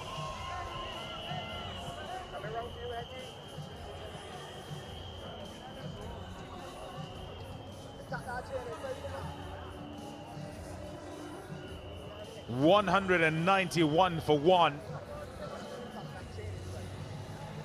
Brings in a normally belligerent Shimron Hetmeyer, who in recent times has been in fine form. A look at his Cognizant MLC career, and you can see that he bullies the bowlers. Looking to do the same here as they try and finish off. Yeah, he'll want to tee off on the first ball, but I reckon knowing Shimron, he'll probably give himself a couple of deliveries. Nicely nudged. Good timing first up. Shout was for 2. No way he was coming back. He timed it too well. No, there's no way Shimron is coming back for 2 for that one. Yeah, nicely bowled. Good length. And made sure behind the stumps. Mukamala, a Cognizant clutch catch. Both Faf and De Silva were looking at the umpire there, checking if it's a no ball or not.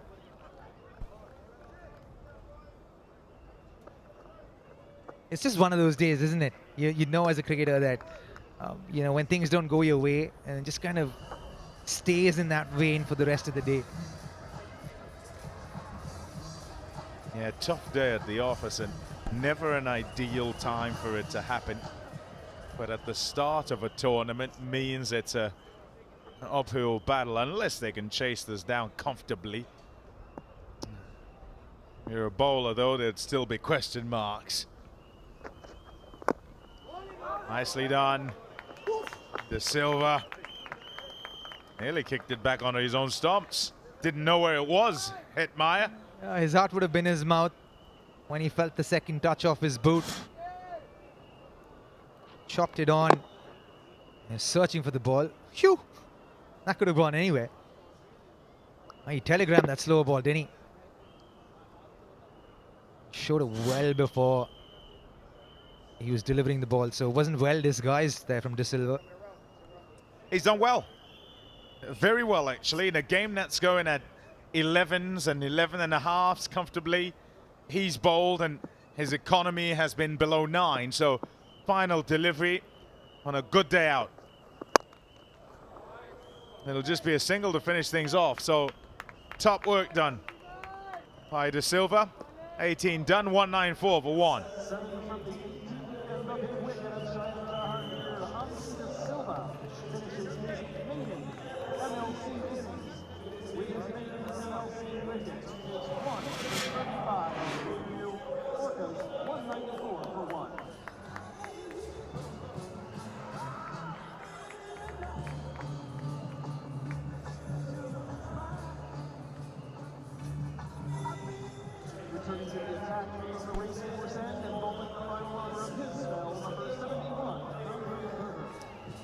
The Seattle Orcas bolstered batting, but not required really. 2 men up top, Jahangir and Seifert, so very good. Here comes Andre Berger. Yeah, saying the others were very good. He's gone at under 6.5. Swatted away for just one. Give the strike to Seifert, who will be looking for a few more boundaries. Seifert's had a ball of a day tonight. Berger's been exceptional with his pace variation. He's not bowled too many quick deliveries. He's used the cutter a lot. And when he's looked to bowl the pace on delivery, it's been full more often than not. So for the Yorkers, he's going pace on. He's bowling it back of a length, a good length, he's going cutters.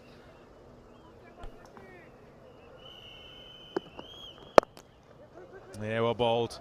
Shouts of 2, won't be back for another. It's excellent stuff this actually, because you think what happened early on and the expectation that there would be a cutting loose at the back end as they try to finish with the flourish. It's actually the Texas Super Kings that have managed to slow things down. Du Plessis and his bowlers will be quite happy with this comeback. Look at that, 16 to 20. Just over 6.5, having taken a pasting in the middle overs. And that is an incredible comeback. That last 4 overs, especially how the first 2 phases went. I'd imagine they go for a whole lot more than 6.6. Straight to the fielder. He hit it well, and he's distraught that he didn't pick out the gap. He crunched that. Yeah, rightfully so, to be distraught. It's on 99, Seifert. He's practically modeled his batting after Faf du Plessis. You look at his setup, style of batting. The big backlift tap at the end.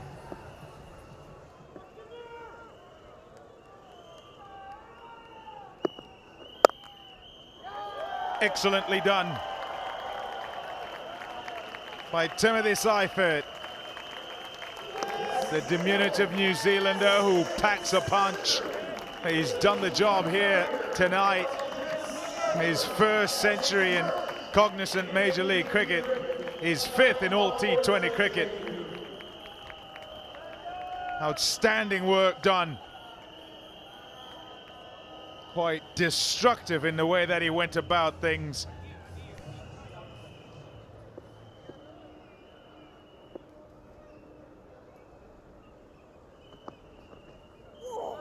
Bold. A slow ball again. Oh, what 100 from Seifert. Had momentum from the first ball. Just played with that positive attitude through and through this innings. A well-deserved 100. Enjoyed by one and all here at the Grand Prairie.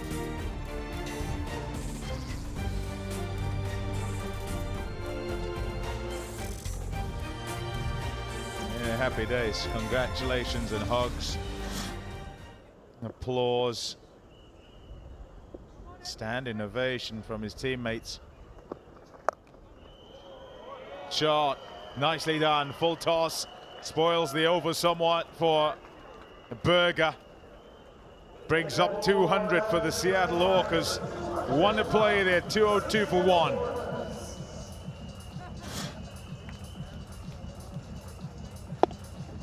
Brings up the 200 with that boundary. Was anticipating the quick delivery. As soon as he recognized it was a full ball, maneuvered the ball by playing the field.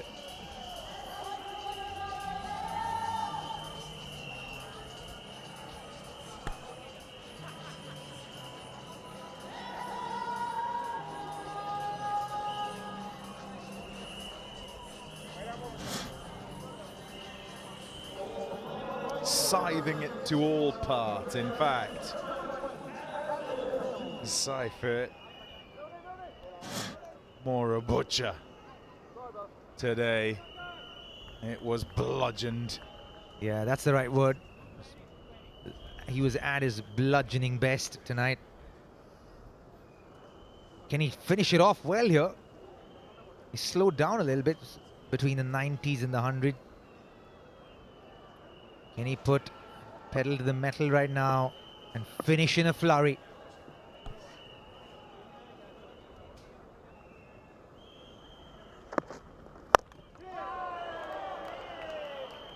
There goes another one bounce and away for four more.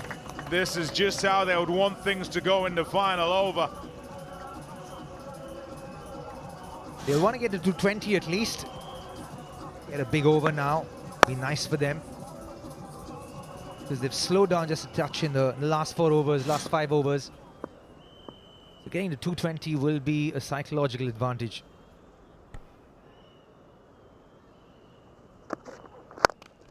Oh, my goodness. More in self-preservation than anything else. That is an absolute stunner by Adam Milne to get rid of his countryman. And after the way that he's gone tonight, with violence and volume of runs, that was the only way he was going to get out. Quite brilliant. You know what we call that, Thomas? That is called the ball caught the hand, followed him, and that was only self-preservation. That was only self-preservation. Faf knows it as well. What a fantastic innings from Seifert. Goes for 104 of 66. A 206 for 2. Run hard, hit. Middle, Marcus. One leg. Right arm over.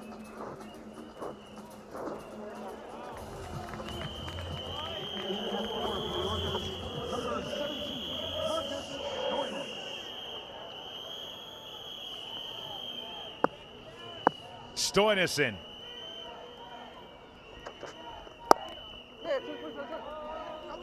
Yeah, two's a shout. Can't get back. Good fielding. Good pace across the ground. But we've got to see the catch again, surely. Yeah, if there was ever a clutch catch, this was it. He hammered it. My word, if that was 6 inches lower. This is the signature for the Cognizant clutch catch. That wasn't just a catch, that was a catch and a half.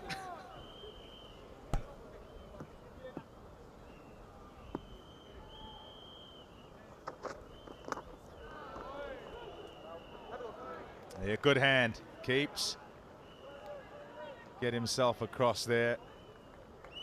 Get something on it so it didn't go past the short. Fine.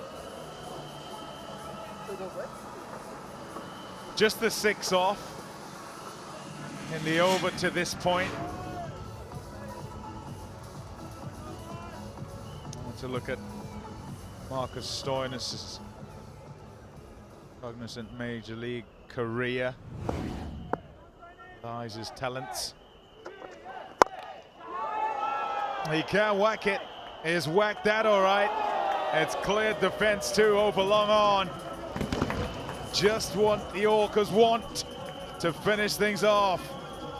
Just fell short of the Yorker. It was an attempted Yorker from Milner. But fell short by about 12 inches, by a feet or so. It was right in the slot for Stoinis.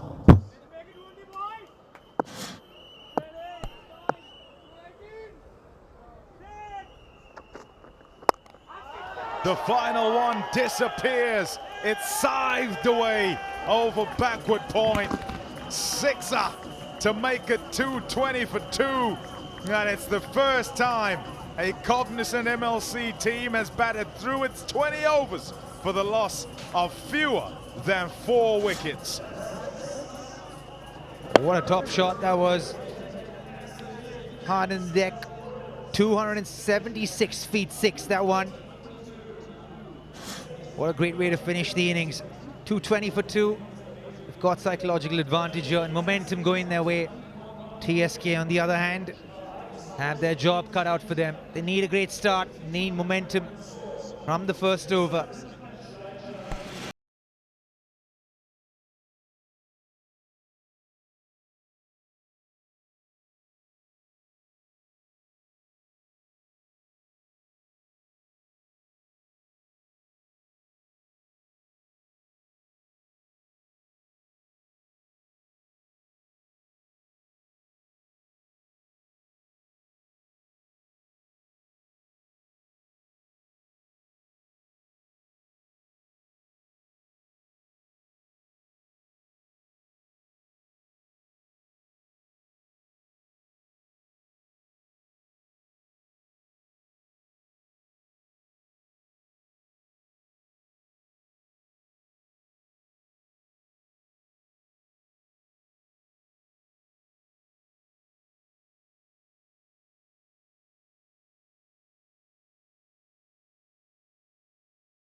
World-class cricket returns to USA this summer. Cognizant Major League Cricket Season 4. 35 days, 6 teams, 3 great venues, only 1 champion. Here's all you need to know.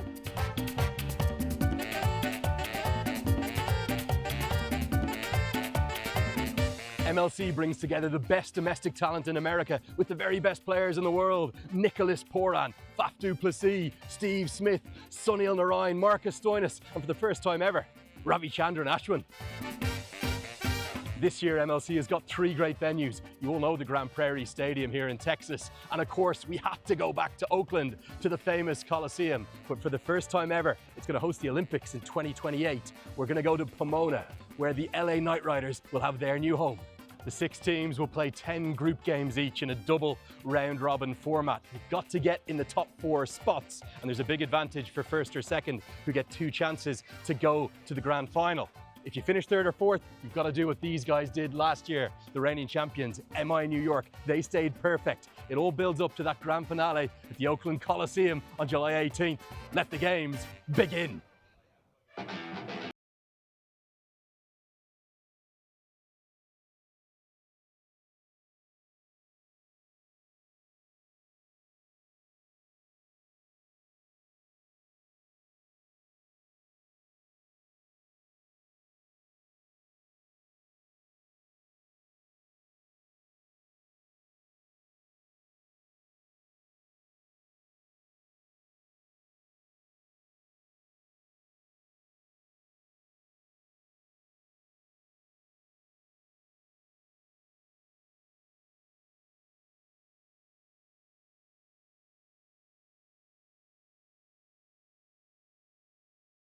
Entertainment to the fore, and Liam Plunkett alongside was a pretty good 100.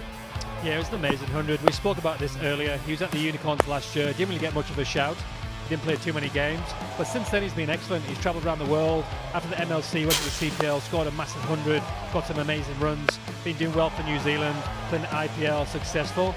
But this is going to be an amazing chase. You have Faf and Young Sai, Muktamala, who've nothing to lose. You have obviously the Orcas, the pod squad. You have the experience of Stoinis. He's going to bowl at some point. Cameron Gannon hits a heavy length. They would call him a proper Aussie bowler. Runs in, smashes the length, tries to hit hip height. Did well in the first year, very successful. And you have Bartman, South African, very good at depth, bowls it full, skiddy. So yeah. Then we have young, not so young Harmeet Singh. We've got Jesse Singh, all the Singhs. Everyone's going to sing together. Very local boys, very successful here, played in the World Cup. Very good minor league cricketers, transitioned over to Major League Cricket. Jesse Singh's actually won a couple of Major Leagues, I think, with the Freedom and also with the Orcas, I think. Well, you got Faf du Plessis to contend with. Other side of 40 these days, but certainly as fit as ever. Captain of Texas Super Kings. So he's loving this scenario. Muktamala, it's another attractive talent, but making his way, and let's see what he can do under lights here tonight. Jesse Singh's been really good the last 2 years. He's actually hustled in and bought some nice pace, some good pace, got some big wickets. I'm excited to watch these two bat. An old head with a young head. I played against Sai quite a little bit. He played minor league in New Jersey. Very, very good talent. Likes the short ball, sits back a little bit. Sometimes troubled early with the LBW, but I think as he's got older, he's navigated that. He's become a really good batsman. So we're going to have Jaspreet Singh. Jasdeep is top of his mark. He's just on the edge of the 30-metre circle, and he'll be up against Faf du Plessis. He's not quite ready. He's just sorting out the sight screen and a couple of people in his eye line. But here is the reply from the Super Kings. Underway straight away. Not bad start as a bowler. You hit your length, just missed your line slightly. But also I think Faf's happy with that. He's off the strike, he's up and running. Top of your mark as a bowler, the first ball of an innings. You're under pressure, but also you've got nothing to lose because that batsman is a proper player, one of the best that's ever played franchise cricket. You're just looking to hit the top of the stumps. Maybe his feet are not ready to go and you squeeze that LBW or squeeze a nick. All in all, a decent start for bat and ball.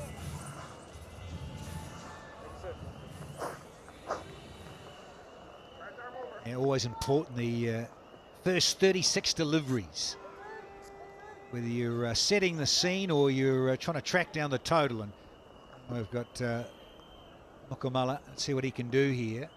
He can get in, get set. Oh no! That is so clean and crisp, but he's hit it in the air, and that's the Cardinals' sin. He's gone for a golden. A great start for the Orcas. Jesse Singh picking up a wicket there. That was kind of a half volley that got hitted. I think he was undecisive. It's one of them ones where he should have fully committed. I know it's his first ball, but T20 cricket, if the ball's there, you can hit it over the top. Fully back yourself to smack it on the floor, over the top. That in-between's always going to be a chance to get a wicket. Orcas off to a flyer with the bat and now with the ball. Yeah, golden one for Mukamala. He has gone for a big blob, and the Texas Super Kings are now 1 for 1.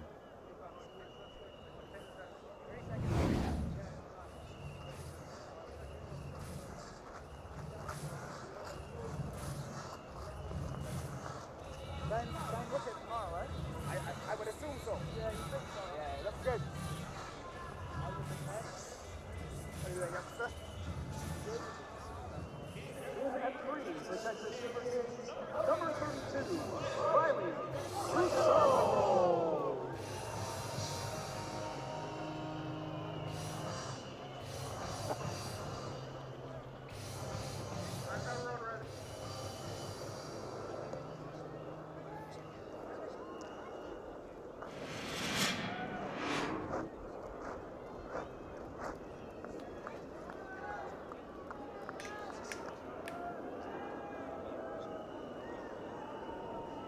Riley Rousseau, powerful individual. Ali hasn't quite got the same hand-eye. Safe to say that he's not quite the player he was 10 years ago. And that happens, but he's in here because of this. Yeah, you've got to be disappointed with that shot. That's a ball that you want first up. He's played enough cricket now to dispatch that, but sometimes you're not quite there, your feet are not moving right, you don't quite throw your hands at it. Easy wicket. But to your point, Riley was an excellent player, a great player of the short ball, so we'll see where he is right now. Yeah, one of the assistant coaches there, Albie Morkel, he's a little frustrated. He's thinking what you were thinking, Liam. Why didn't you just go over the top a bit more? There was just a fraction more a bottom hand. And of course, easy from up here to say. Definitely. It's a lot easier up here, huh? Wow, I've just noticed that. Indeed. Now it's Rousseau, he's underway, very relaxed up here. Haircut 100. Here he is. Liam Plunkett, outstanding. Look at those locks. Run your hand through it, mate. I'm more than happy for you to touch that. I've got some product with me, I'll give it to you. Don't need it.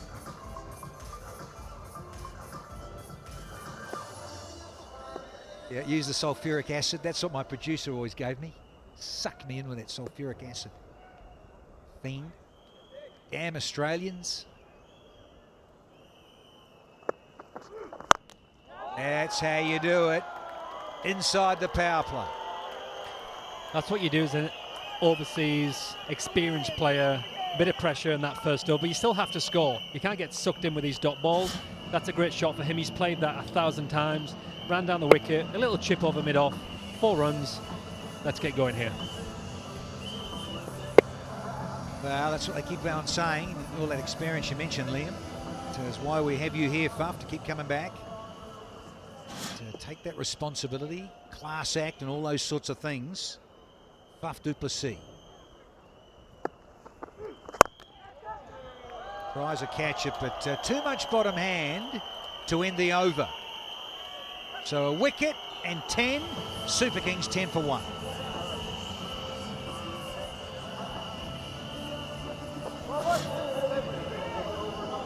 I think Jesse was a little bit disappointed there. It's not too bad a ball, but a little bit full.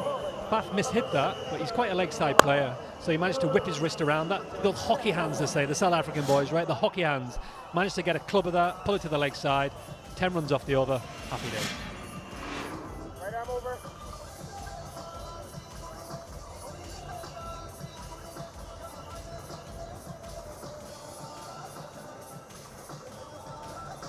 One leg.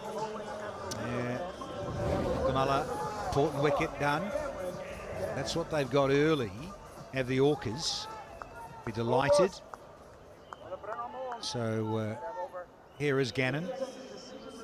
So wicket taker, and as you mentioned, Liam Plunkett, he into the surface, tall fellow, wants to extract a bit of bounce if he can. Pretty good numbers. You think about playing here, bowlers tend to disappear if you're a pace-on merchant. Nice little start. Gannon. It's a beautiful start. That's that hard length. He's a tall bowler. Like the old school Aussie bowler, smashes the pitch. For the viewers who don't know it, he does bowl a heavy ball. What that kind of means is he's hitting the pitch harder than you think. And he gets that, he extracts that bounce. It's a nice start. He plays a lot of cricket. He still plays in Australia. It's also surprising to me why these guys have not got to go for USA cricket. They used to be such an asset playing for USA cricket. He's an American player. Why not give him a chance? Yeah, spot on. Experience for local talent for sure. Bold. That's all Faf can do. Yeah, it's just handed here, Liam. An interesting stat. Texas, their highest successful run chase in Cognizant ML. So I know it's only season 4, but we're going back to season 2. 172 for 7 versus San Francisco at Morrinsville. Now that's a tiny ground, but that's interesting. I know it well because I got met. I was there and Faf took me to the cleaners, so I know that very well. Excellent, and got a nice little day out for you. Yeah, tiny there at Morrisville. Absolutely. You think about here, but oof. Morrisville. That's been threaded nicely from the double R's.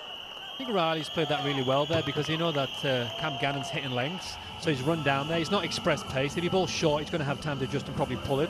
It's like he's going to hit length. I'm going to run down and meet it. No rusk in that shot. Put his hands through it along the carpet, Danny, and 4 runs.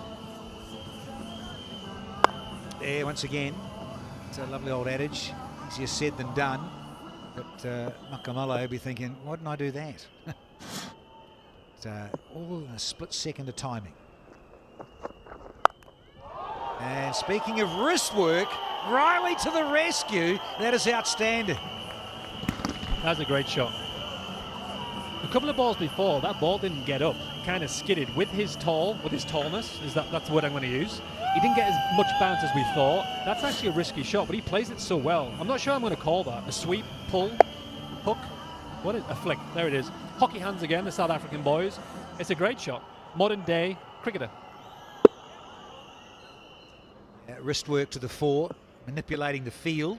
And there's a little pocket down there. It's the smaller side of Grand Prairie here for match 1, season 4. Good for the lefty, Riley Rousseau. It's a nice little comeback from the bowler. Being dispatched. So just a single, but still 13 off, 1 to go. Good ball. I thought he mixed it up a little bit, but it was just a stock ball.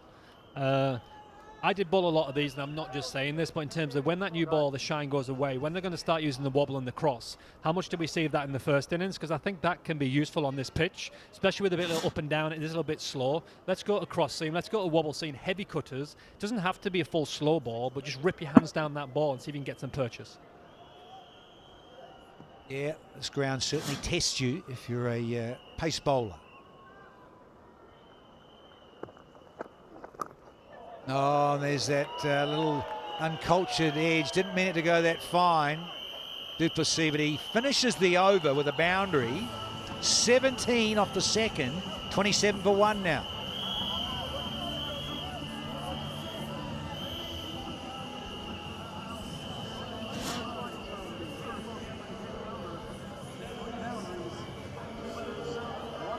I think that's an excellent delivery, a nice way to finish, but the batsman's won. That is a very nice shot. Oh, it's a lucky shot. Very Kim Williamson-like, late on the blade. One of the best players. Faf's done that all his career as well, where it's very late to play the ball, but that's actually a really good delivery.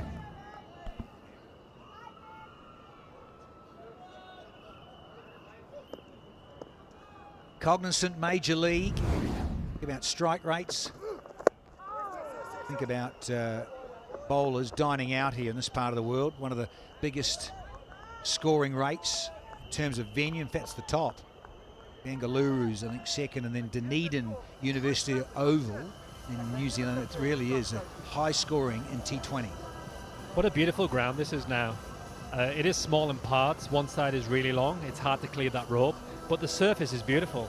It's like Wimbledon, you know? Beautiful carpet. And when the ball gets hit, it does travel. It's going to go to the boundary. It's got better and better each year. The outfield's immaculate. The wicket is a little bit slow, but it's actually real nice to bat on.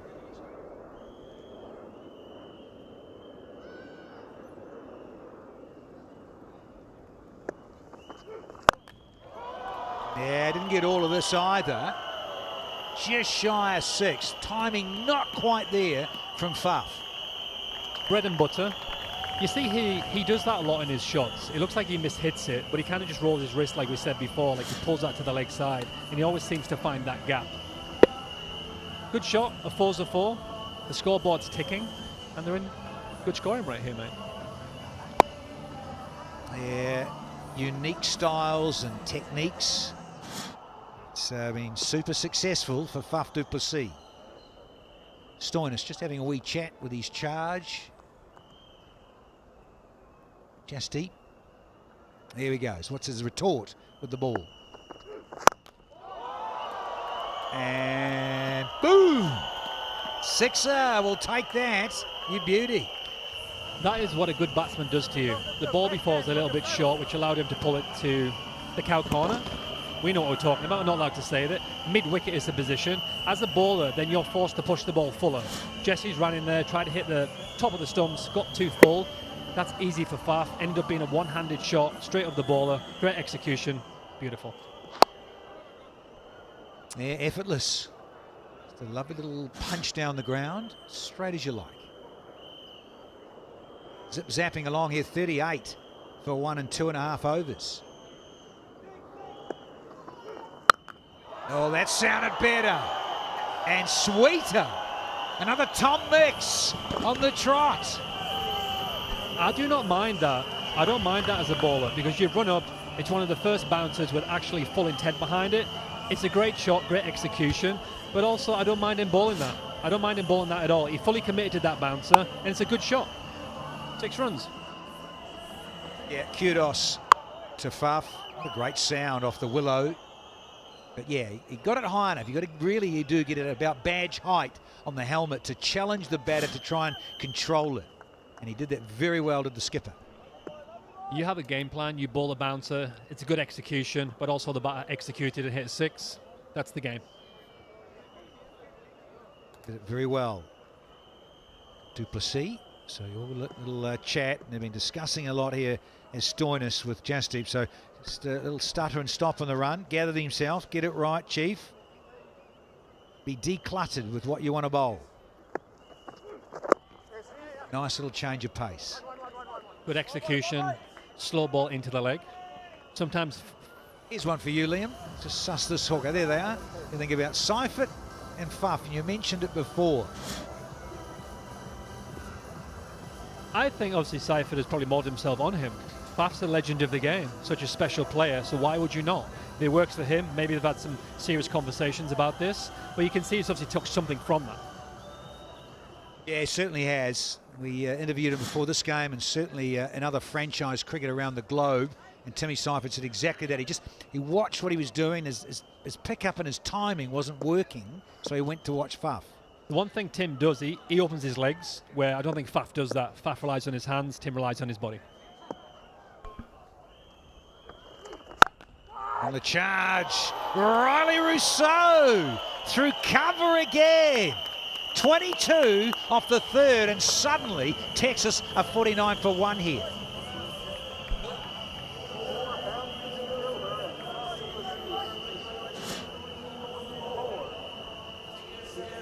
Jesse Singh, wide elbows. I would like to sit next to him at a dinner table. Some wide elbows on there. That's a great over for Texas Super Kings. Outstanding with Faf leading the way. Bang down the ground 6, pull shot for 6, and Riley hit the beautiful cover drive, ran down, slapped it. 22 off the over. The pressure is now back on the bowling team.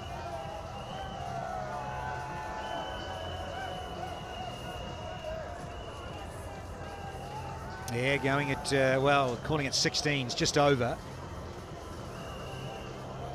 Almost to 50, we've only had half the power play. So 172, the asking from 103. So that run rate is, just over 10. So what a good start this from those in yellow and red. Maura Gannon. He's been hit as clean as you like, as straight as you like. Bowler under pressure now, first one's disappeared. Another great shot, hand-eye coordination, hockey hands run down, slapped it over his head. What's the field? What are you looking to execute here? That's what I'm looking at. Where's your field position? You got long on, you're digging it in. Maybe you're going to get deep mid-wicket, you got deep square leg, maybe get it off the hip, maybe bowl a couple of bouncers, the long boundary. He's got a good bouncer, he's got good height. Why not give that a go? But they're allowed to play some great shots, that's what they're doing. They're skilled batsmen and they're executing tonight. What's the comeback from the bowler? Quite the timing.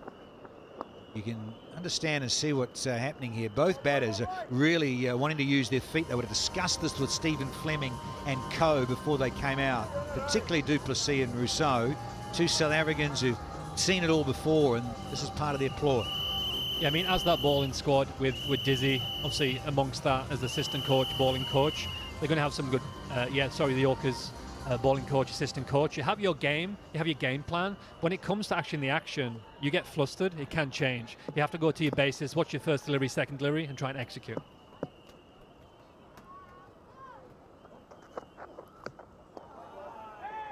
Just be wide. I can understand what Gannon was trying to do there, go wide line Yorker.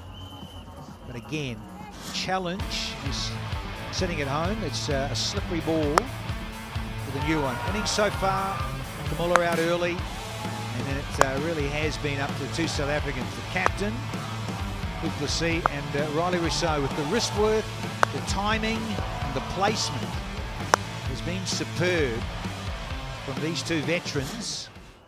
The T20 circuit. Stoinis, more chat with his bowler.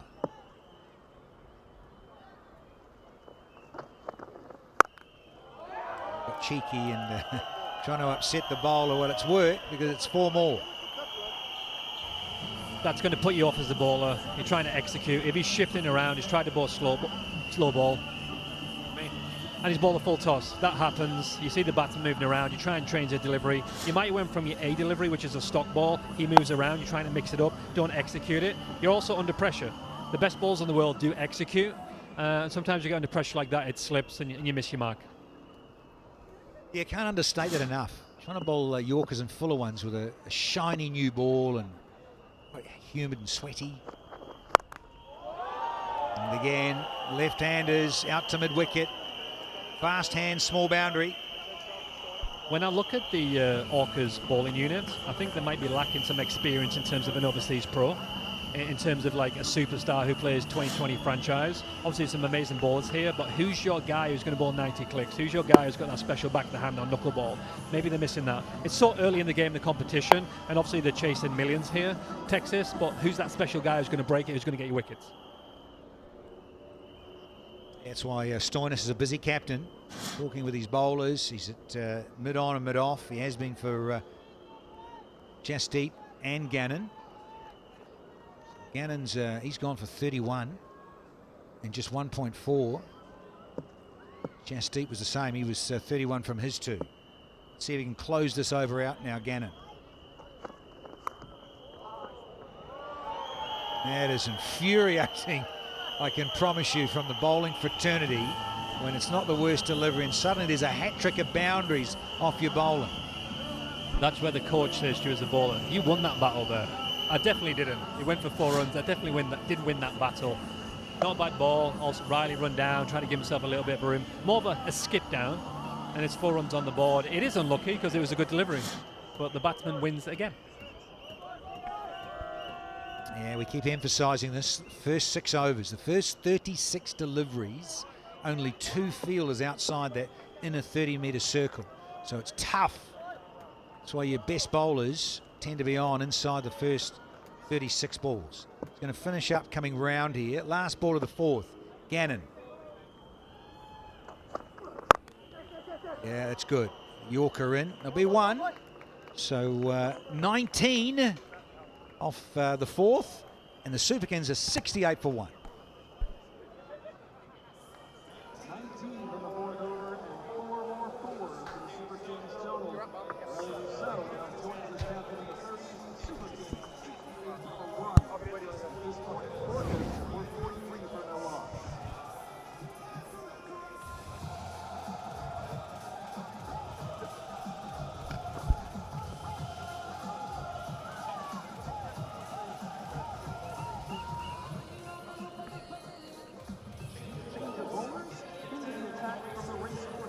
Super Kings well ahead of where the Orcas were, albeit one additional wicket loss, but they take that. 17 runs and over at the moment. They only need 9.5. So in search of a wicket, Othniel Bartman had an excellent SA20 beginning of the year. Then went to play against New Zealand in the South African T20 team. He spent some time with the A team last month. Speaking of the A team, a man who's A caliber, Robin Uthappa alongside. Into the pitch to start. And thank you, Nikki, for that very kind welcome. Othniel Bartman is such an important cog in the wheel in the SA20s for his team back there. A really good bowler when he comes in a bowl, first change.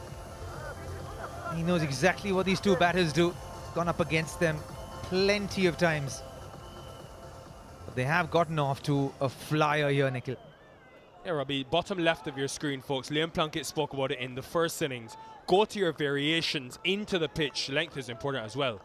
But go into the pitch more often than not. It's worked for the seamers, that is. Slight misfield. Outfield has been electric to start this competition. It went right through the fielder there at covers. Faf du Plessis is batting like an absolute dream at the moment. 40 of just 12 deliveries. Yeah, that's a poor miss. And skidding off the outfield now. 73 for 1 in just 4.2 overs. That was Dasun Shanaka there at covers.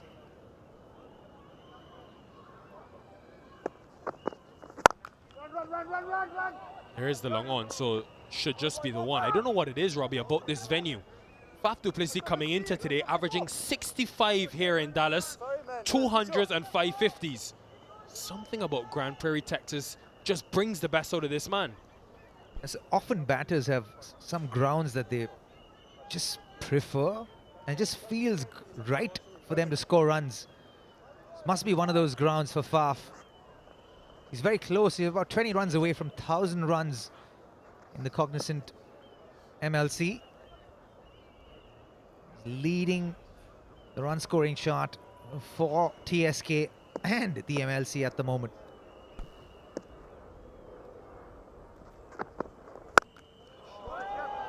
Yet again, the manipulation. It's all wrists from Triple R. How good is that shot? Just picked the length very early and almost dismissed it from his presence with those strong wrists.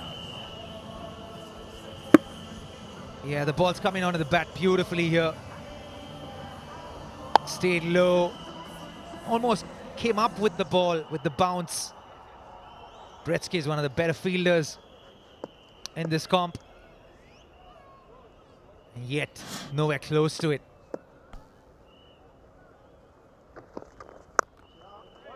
A very quiet 2024, Riley Rousseau. Continued into 2025, but was picked by this franchise in South Africa, and we saw glimpses of him at his best. He had 90 runs in the first 3 games of the South African franchise tournament. Then he got the hamstring injury that put him out.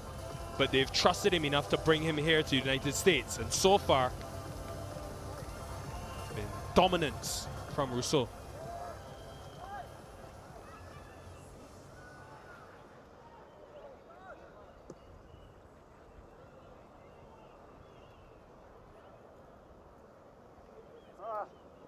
Don't do that.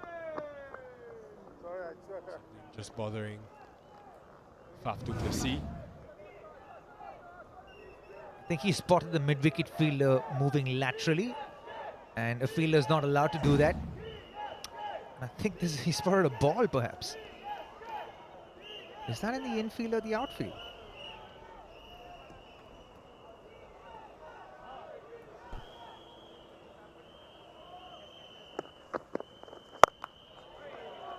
That's what Bartman will want. To the plan, to the fielder. 80 for 1.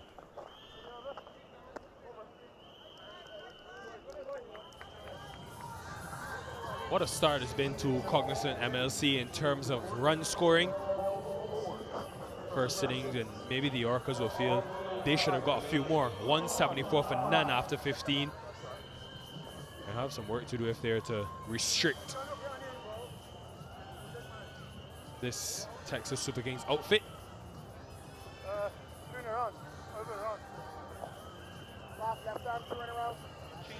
Orcas only won 3 games last year. All 3 of them were chasing. So when they had to defend totals, they lost all 4 times. Going to one of their investments. First ever man drafted in the Cognizant MLC, Harmeet Singh. 24 wickets across the 3 seasons, and his economy each year has never gone past 7 and over.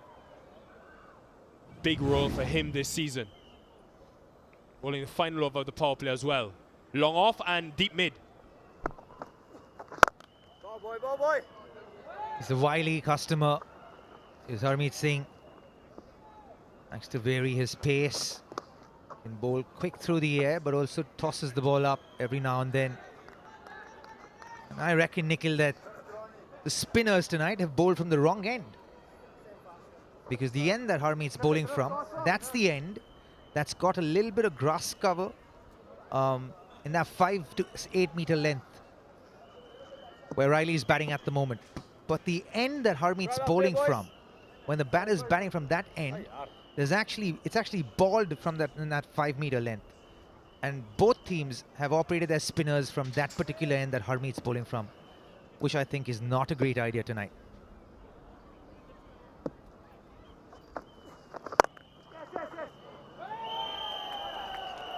Just squeezes it past that mid-off fielder. It has been an innings filled with supreme placement.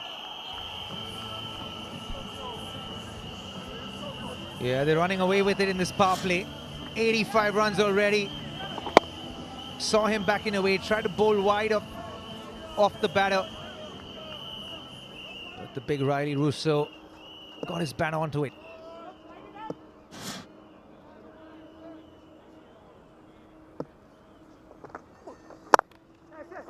Ball boy, ball boy. Seems to be landing way behind that crease. I don't know if it's intentional, like maybe a Mark Watt who tries to jump batters by delivering the ball quicker. Go on here, boys. Go bang, bang. Just naturally is a far way behind the line. Go on here, boys.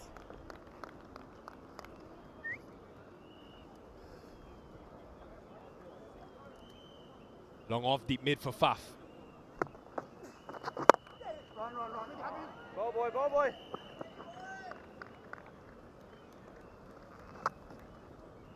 Suddenly feels like, there you are. He has bowled that slightly from behind the crease. The previous ball even more so, actually.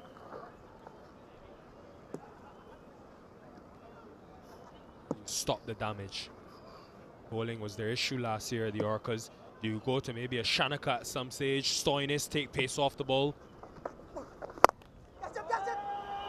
Again wide of that fielder. Don't think this one will run away, but he's just been in real control throughout this 18 deliveries.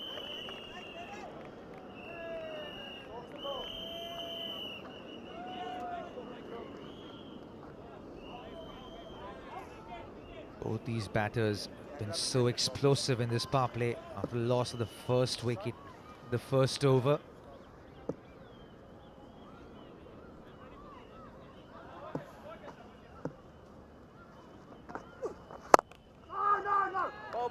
Highest power play ever here in Dallas, 89 for 1 after the Lexus power play.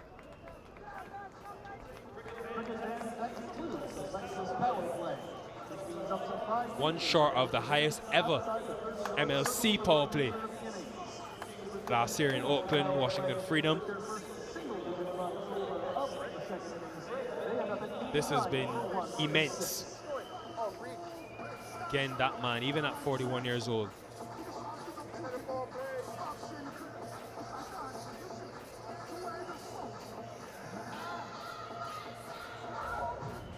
End of the Lexus power play. 16 boundaries, entertainment filled after they got the wicket at Mukamala. Yeah, spin attack all along from that spot on. Riley Russo being his wily best, manipulating the field. Faf du Plessis at his destructive best. And what has that achieved? 89 runs in the power play. They have gotten off to a flyer chasing 220.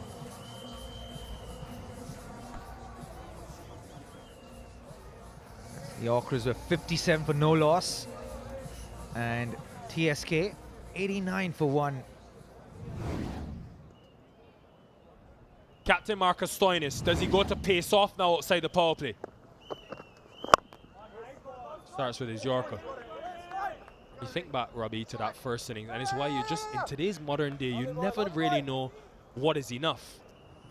And you don't know if Super Kings will go on to win this game regardless. They contained the Orcas to 46 for 2 in the last 5. So even though, yes, they went in chasing 220, Faf would have told his men, we've done really well to maybe restrict them to par. And now look at the situation. Absolutely. The last 6 overs for TSK was just brilliant. I think they went under 8 runs and over. So the hopes would have been up. The runs keep coming. The shots keep coming. So is Riley Rousseau. You can't bowl there to him. Short ball inside the front shoulder of the batter. It's only asking to be hit and taken for runs, and he gleefully accepts. One ball shot has to be outside the off stump. All in the wrists. Oh! My word, that is special. It had to be Seifert, a Cognizant clutch catch. Second of the day. Clutch indeed. What a snapper that was. Diving to his left, his wrong side. Back to weighted Riley Russo to manipulate the field on the offside. It was a cross seam delivery. Certainly must have hit the seam because it kind of sat up a little bit. What a grab that from Seifert. Absolutely stunning one. The second wicket falls for TSK. It's a flurry of a knock. 49 of just 21 deliveries for Riley Russo. He's got to go. TSK are 96 for 2 now.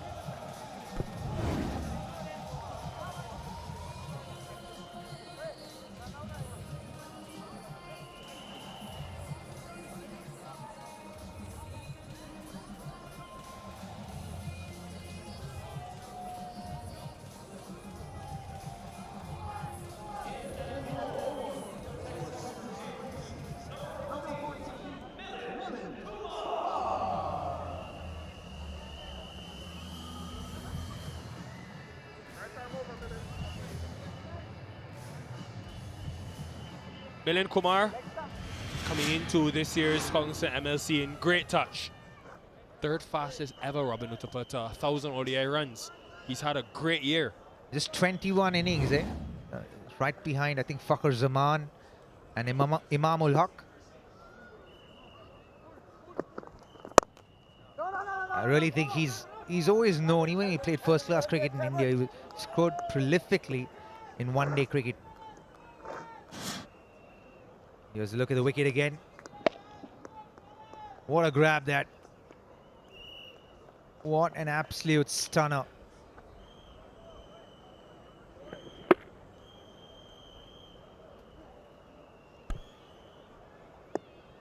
Great athleticism.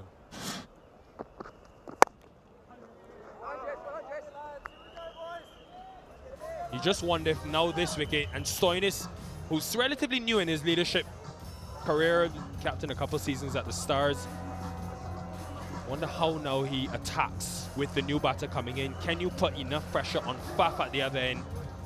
Still got 221 on the board. Yeah, but the required run rate has come down under 10 here. It's just under 9.5. So it's about just batting through the innings. So Milind can take his time a little bit, but he'll want to take pressure off the skipper. So you get Faf to bat through the innings.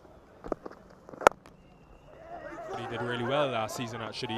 Batted at 5. That could have been close. Very close. 96 for 2. 97 for 2, correction.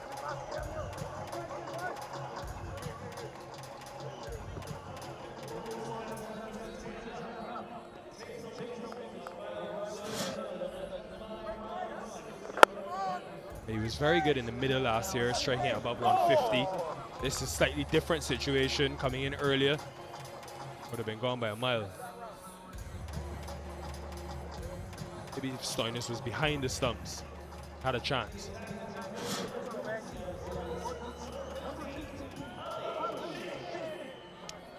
He did the double over them last season. Texas Super Kings won both games. Bowled the Orcas out for 60 in Auckland. Both those games were won batting first, so this slightly different scenario. Of course, number of new faces. Back there, Keshav Maharaj. Maybe you'll see him at some stage. There's a new face. He's only into his 3rd game of his Cognizant MLC career, Ali Sheikh. Born in Qatar and actually grew up here in Plano, Texas. But has an impressive start, 23-year-old for the USA, both formats. Got a 5 against Bermuda a couple of months ago.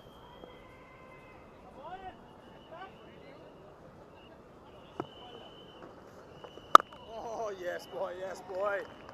Oh, boy. And bowls a flat trajectory, doesn't he? Bowling just under. Yes, boys, yes, boys. The first ball is about 99 kilometers an hour, and this one 88. So he's varying his pace. But bowls from a flatter trajectory. And he's bowling stump to stump, a lot like Ravi Jadeja. Brilliant, boy. See the charge now, boy.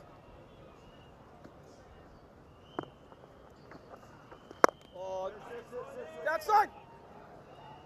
Harmeet Singh also bowled from that end, so you just wonder if with the new batter coming in, maybe a way to ease Ali Sheikh into the attack. Maybe slightly less pressure before Milind Kumar can get set. Yeah, the whole intention of the Orcas right now should be to up that required run rate to about 11 or 12. Go on, lads. Just a couple of dot balls. It's already taken close to 10. Now it's 9.89 required per over.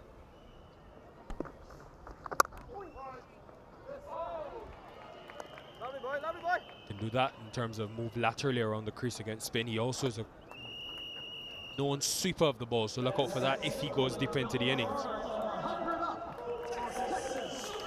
And by virtue of how well they did in the power play, Milind can actually take a little bit of time to just get in. Going at 12.7 and over, firing almost 10 and over now. Brilliant start for Milind Kumar. 101 for 2.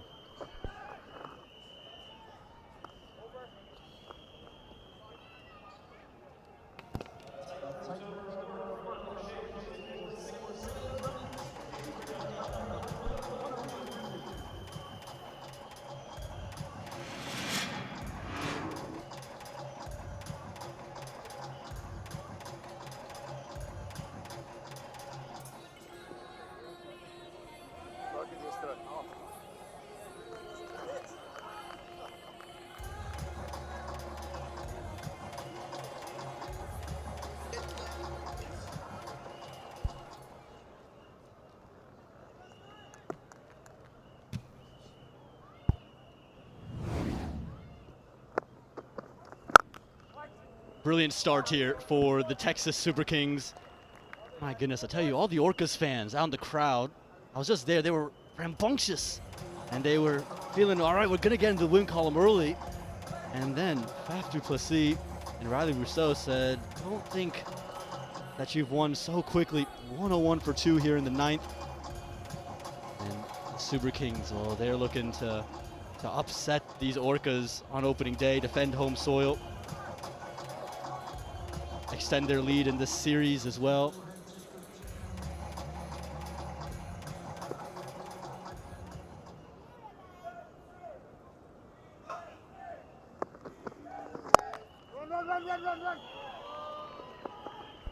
Pami and Vengla alongside me. Pami, this has been a sensational start. This wicket looked brilliant, and it's only going to get better to bat on.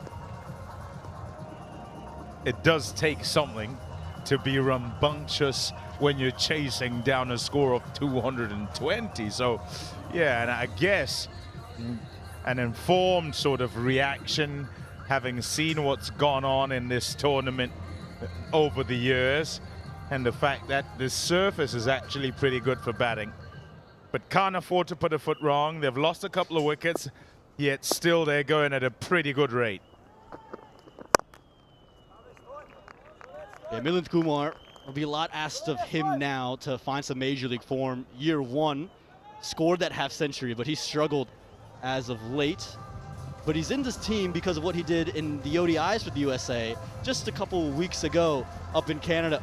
Scored 100 in a match-winning innings up there. Really a famous win. It clinched the US qualification into the global qualifiers for that 2027 ODI World Cup. Beats Seifert. It'll be streaky, but it's 4 to bring up 50 for Faf du Plessis.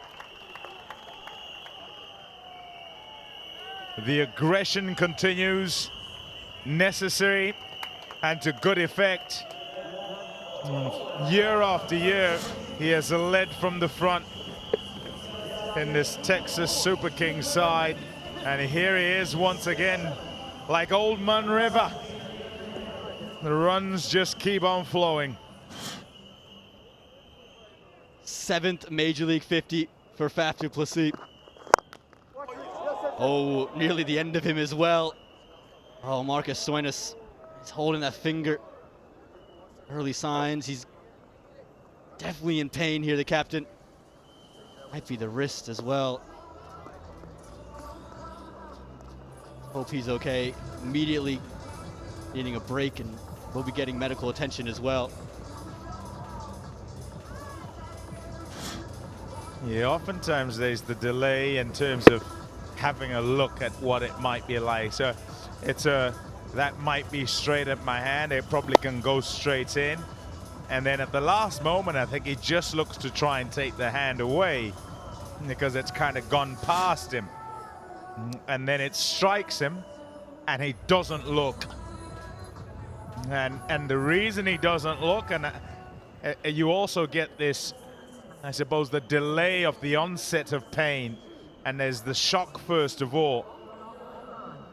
And he hopes that when he looks, there's nothing gone wrong over there. All of it very dependent on where exactly the ball hits you. Faf du Plessis hit it all over the park tonight. Watched his partner get out very first ball, and since then has just said, I'll hit 7 4s, 2 6s, accessing all parts of the ground. His 84th 50 in T20 cricket. My goodness, the wide array of shots along the carpet or in the air. Captain Faf, he's back. Might be better than ever in 2026. He has been consistent, consistently aggressive, and season after season, he's scored a lot of runs. A 10th score of 50 plus in this tournament, and that's a record score.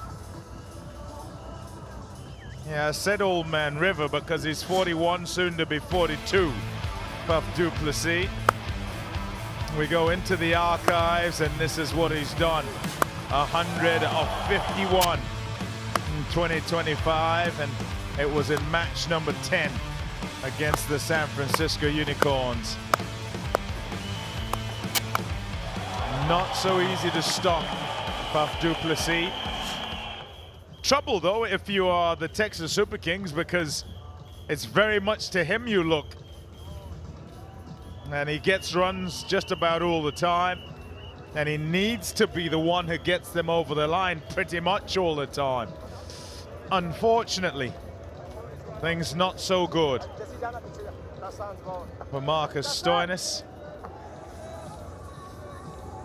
Yeah, that doesn't look good. It looks like it might have struck him closer to the thumb than to the palm of the hand.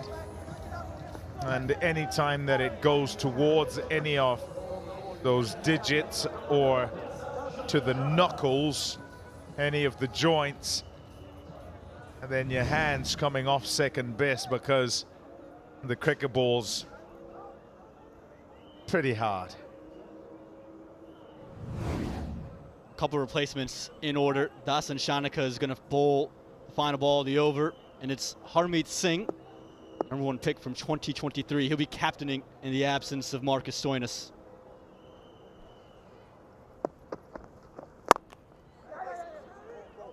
And gets out of the over, does Shanika. Close of over number 9. It's 109 for 2.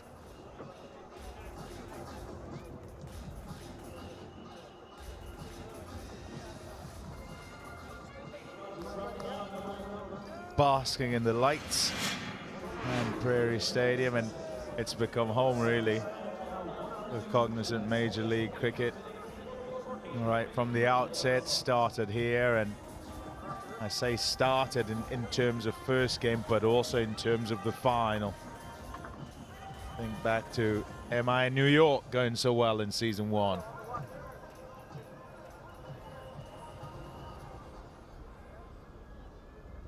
The Super Kings looking to get off to another great start. They started well last season. Now it's Ali Sheikh who has the ball, the young left arm spinner. And Milind Kumar's immediately gone on the front foot to attack. Big move here for Harmeet Singh, bringing in his opposite, Ali Sheikh. Just 23 years of age, the young man. He's been a part of 2 different franchises. Initially part of the LAKR, didn't play a single game in 23. And maybe Faf du Plessis is going to hit him out of the attack now, straight down the ground, and 50 and not done is Faf. A seam or spin, all comers getting the treatment from Faf du Plessis, who recognizes the urgency of the situation, can't afford to give up the momentum, so must keep it going with really good shots like these. Excellent use of the feet.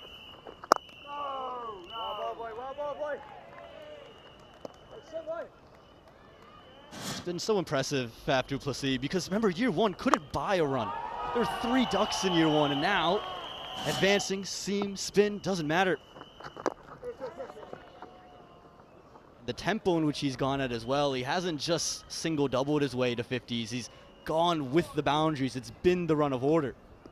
Yeah, important to point out that needs must. It's not a case of he's controlling the game, he's dominating. He's only doing what is absolutely necessary. A wicket here changes everything. Perhaps I should more say his wicket changes everything, because he's playing so well, a strike rate of 214, and therefore balancing it out for his partner at the other end. Milind Kumar gets in on the act, goes downtown, picks up his first 6. Close of over 10, it's 123 for 2. And that'll take us to our 10 over drinks break.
Tracker 6 this from Faf du Plessis. Apex is 22 meters in the air and over 300 feet, 93 meters. Yeah, like you said, Tom, might be turning 42 soon, but plenty of power in those arms. Oh, to be 42.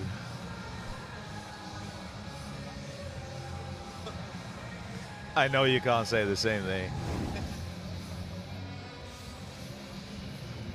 Can I say oh to be 22? Am I allowed to say that, Palm? You can say that, but that's you wishing to be older, right?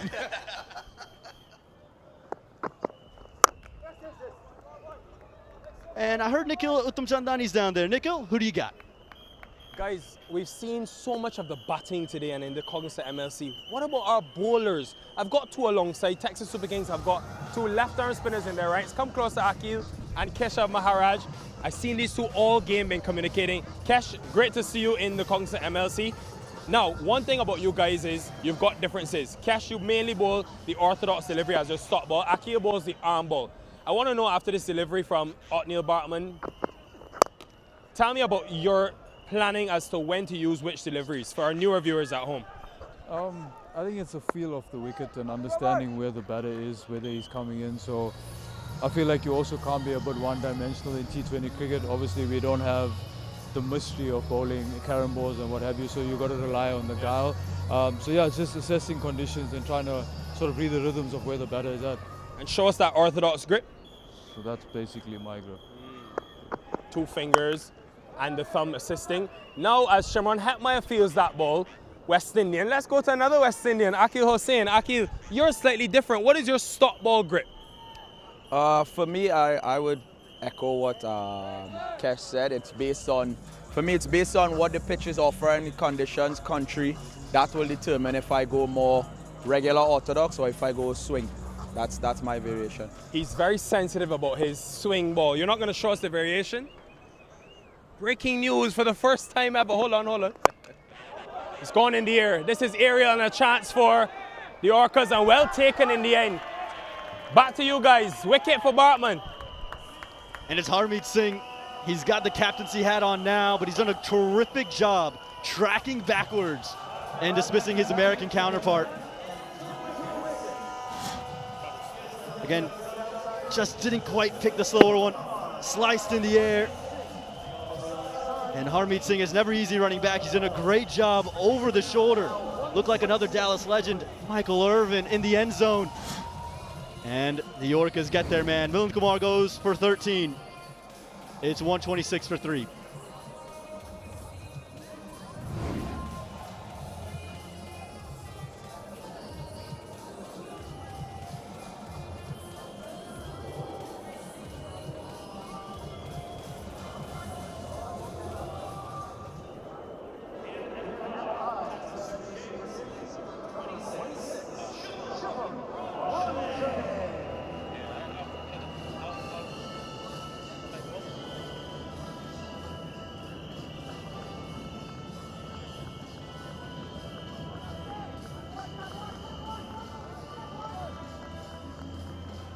The 3 right, just to finish this off. So show me your grip, Kesh, the orthodox ball. See that? The 2 fingers, the thumb assisting. This is the orthodox ball. Akil, show me yours.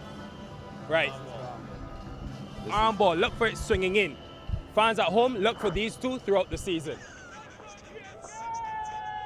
Never mind the fans at home. I mean, the bowlers need all the help they can get, and you're getting them to give away all their secrets. I can't believe that. It's Shubham Ranjane who's out there now, looking to expose some secrets as well. And he had a brilliant Major League last year, Shubham. And he's picked up where he left off with the international game as well, made his ODI debut and T20I debut since that 2025 Major League. And he's in because of this, another variation. Fantastic delivery, knuckle ball, no pace on it, comes out seam up. It's a good catch. So good, Bartman. No one with as many wickets has a better strike rate than him. He has 165 at 14.3. It takes him 129 for 3.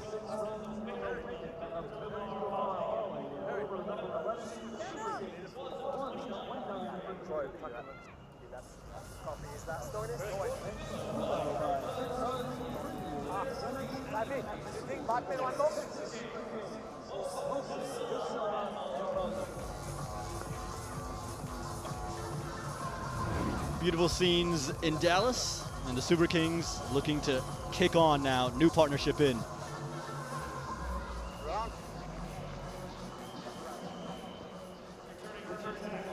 Shivam Ranjane has just joined Faf du Plessis and looking to light up the night sky. But you still have Donovan Ferreira, Leon Mulder, even look at a guy like Amshi Da Silva, does possess a bat, has a great minor league track record with bat in hand.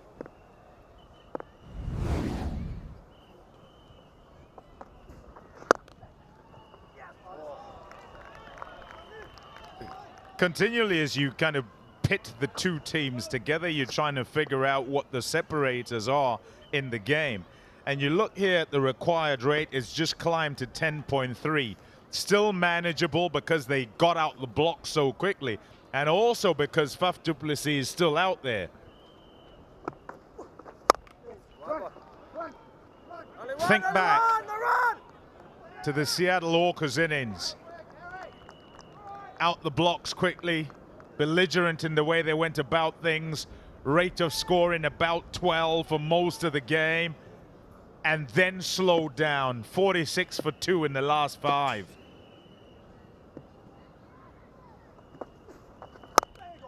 Significant because it's just 9 and over. And in a game that's going 11s, 12s, it means there's respite for the Super Kings, and if they lose their way, they can some way find it back again later on, because all they'll require is probably 12s, 13s, which isn't scary. And Pami, to that, it's important for this phase when Harmeet Singh will operate, because in Major League Cricket, he's the most economical bowler to have at least bowled 30 overs. So you know you're not finding runs with relative ease against number 7 in green.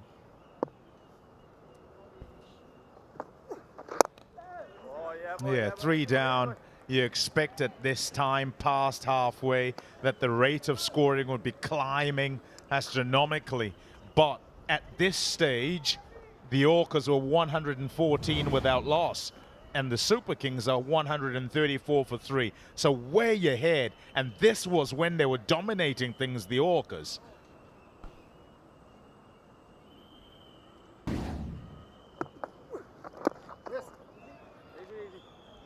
Quiet over here from Harmeet Singh. Close of number 12, it's 135 for 3.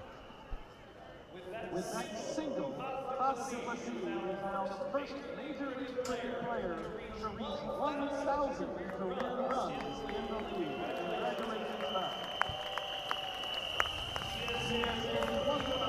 And what a start to the season. Nothing short of what we would expect. Fireworks on the opening evening. Definitely more than a shade of Finn Allen's fireworks last year.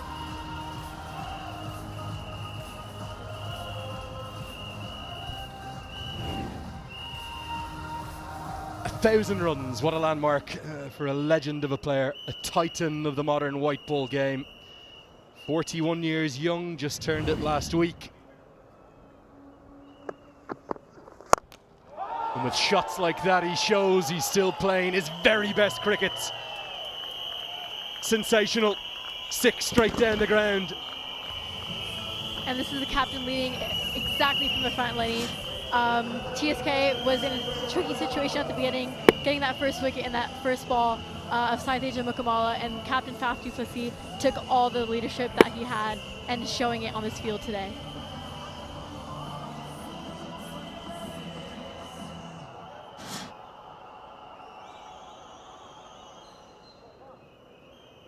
Yeah, on the Cognizant Major League 6 tracker there, you could see well over the 250 feet marker. We had some 300 plus last season. We'll get plenty more of those as we go across our 3 venues across the course of the coming 35 days. But I think it was a day that many in American cricket will never forget last year when cricket came to the Coliseum for the first time. Finn Allen it was who lit that up. Now we've got du Plessis going blow for blow with Seifert. and we might just have 2 Centurions on the opening night. Back-to-back maximums. This is true positive cricket all around here, Lenny. I think the crowds are loving it. The people at home, I'm sure they're loving it. And here in the comm box, we're all loving the show that Faf du Plessis is putting on here.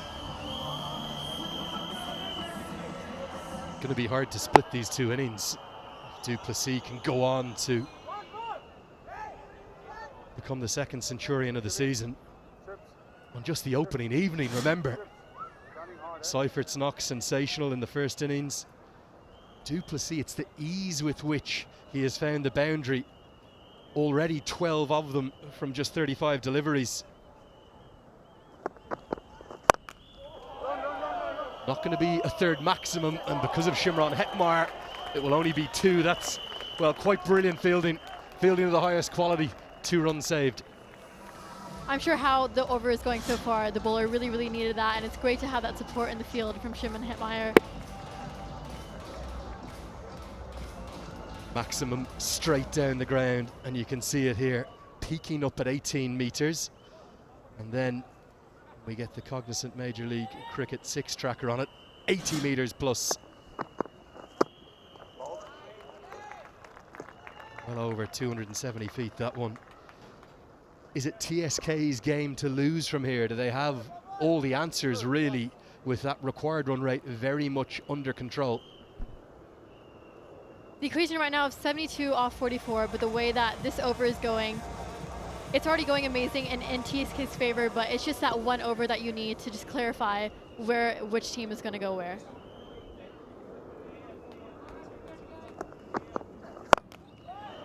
Has he got enough? Hetmeyer out there, can't get there. Fantastic effort for one of the best fielders, maybe in the competition. But even Hetty couldn't cut that off.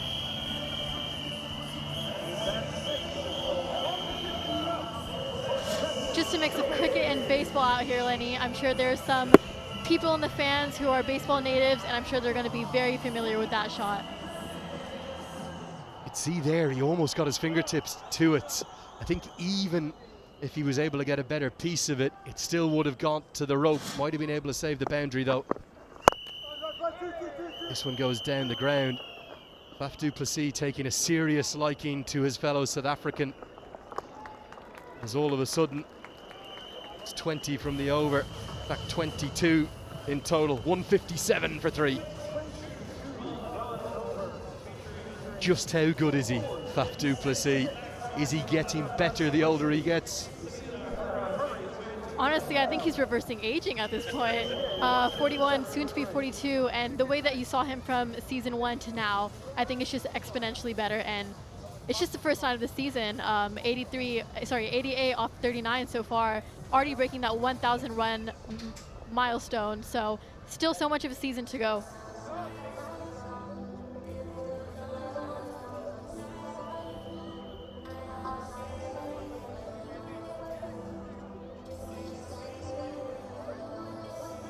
His dexterity, his endurance, and also his legacy, particularly in this competition. This was last season, in season 3 of Cognizant MLC.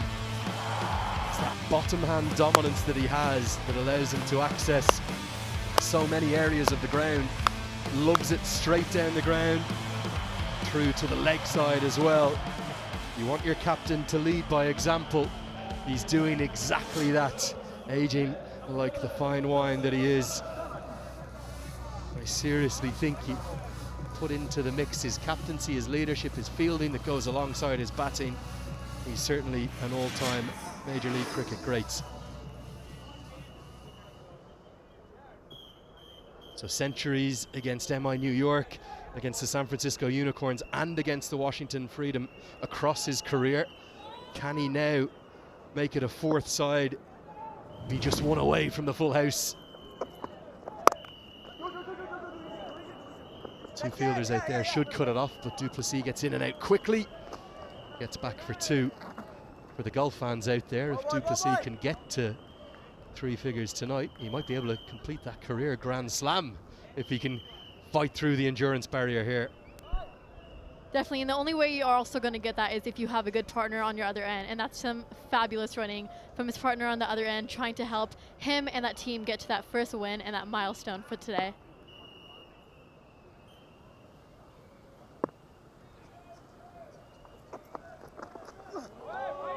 Too short, indicated as such immediately by Hussein. Samuels at square leg. Good umpires will always work together. There is something about MLC, isn't there? Every year, whether it's the first game or the grand final, fireworks fly. Fireworks are flying, balls are flying into the stands. I mean, it is a great show all around here, Lenny. And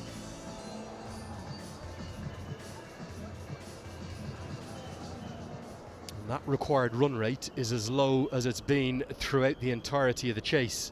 Dasun Shanak has been turned to with his right arm medium. Very canny operator is the Sri Lankan all-rounder. It's a tall task. They need wickets, the Orcas. That's what he'll do. Leg cutters, change-ups. You were out there in the middle earlier. This is a fine batting surface at Grand Prairie always. Definitely it is a fine batting surface, but also thinking about a bowler's perspective, if you're at 60 off 40 and you need to secure that win for the bowling department and obviously for your team, you're going to want to think, should I go for the wicket? Do I want to just let a single go on this end? But do I also want a faff on the other end? So there's a lot of questions to be asking from the bowling department, but on this wicket, it's definitely not easy.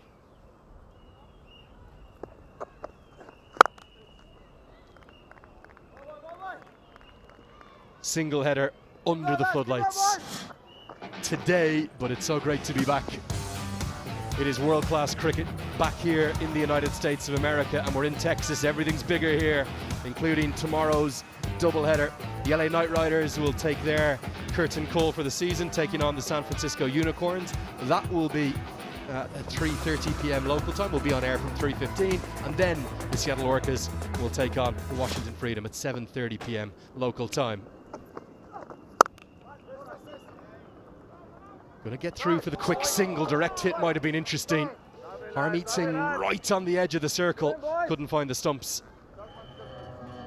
And I think going back to what I said earlier, you're going to have to use your variations just like how Shanaka just did. Direct hit definitely would have been a really big change in the game here, Lenny.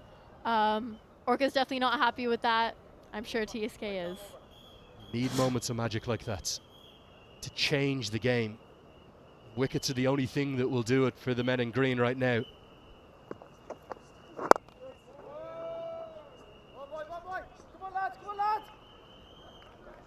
I think for me, direct hit, we would have definitely gone upstairs. Would have been really close. Would it have been out? Let's have a look here.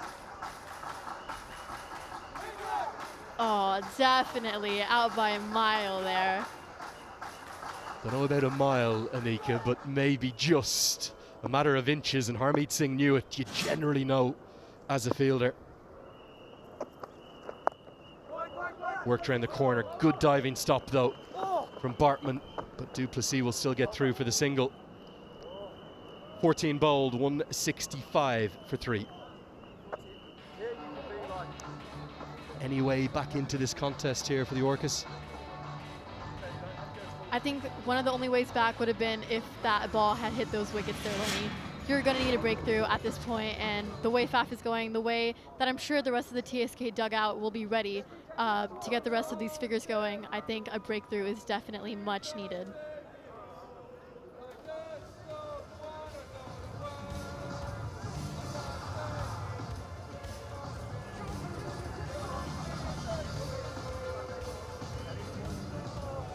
Well, a South African dominant squad for the Super Kings this season. Riley Russo making his first appearance in Major League Cricket since all the way back in 2023, and a change of side for him, but then 3 mainstays of the American national side in recent times. Saiteja Mukamala, yes, a golden duck for him this evening.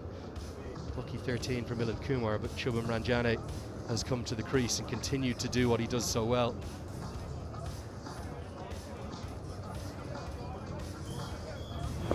Certainly there's no doubt that Faf du Plessis is putting his body on the line. Every moment he can get a bit of extra oxygen in right now, he's doing so. Cameron Gannon returns to the attack and creates a chance immediately. And it's held on to. Ranjane's got to go. A cutter bowled at just 63 miles an hour into the surface does the job.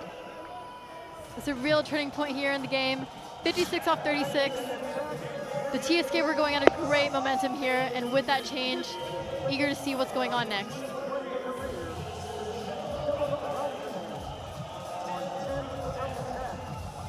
Good catch, well held. The sub-fielder who's on. Tim Robinson takes the catch out at deep mid-wickets. And Ranjane's got to go. It's 165 for 4.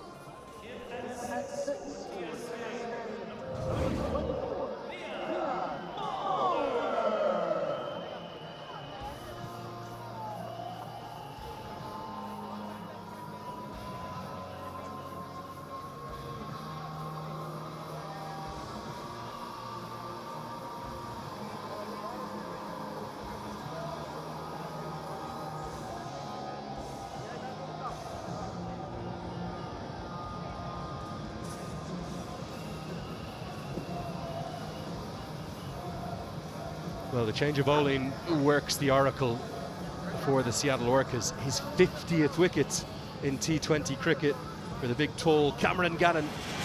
As Vian Mulder, another one of the South African contingent to the Texas Super Kings, will come to the crease. Very nearly a world record holder in Test cricket. After that remarkable triple century, unbeaten against Zimbabwe last year. Alma mater of St. Scythian's College in Johannesburg, down in South Africa. Fine all-round player. Wasn't at his best with the ball this evening. Will have work to do with the bat just to support du Plessis. It's a really clever piece of bowling as Robinson, the subfielder, is in the game again. Not on the 11 tonight, but making an impact. He's the one who took the catch, but it was all about the change of pace. At this point of the game, when it comes this close to the line, you're going to have to put everything you can for your team to secure that win at the end of the day. I think that's exactly what Seattle Orcas is doing with that catch earlier and now this excellent piece of fielding. Clever piece of bowling. You saw clearly there in the replay, an off-cutter just rolling his fingers over it and a wink too to go with it. Well, it's a bit of a batter's game these days. You'd have to say it's the right decision, absolutely, by the umpire, but there's not much margin for error for any bowlers outside the off stump. This one goes du Plessis' way.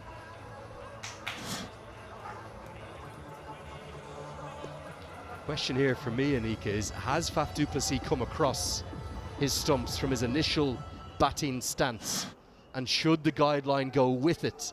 Gannon may be unlucky. Now another half chance if Singh could have collected cleanly. He can't.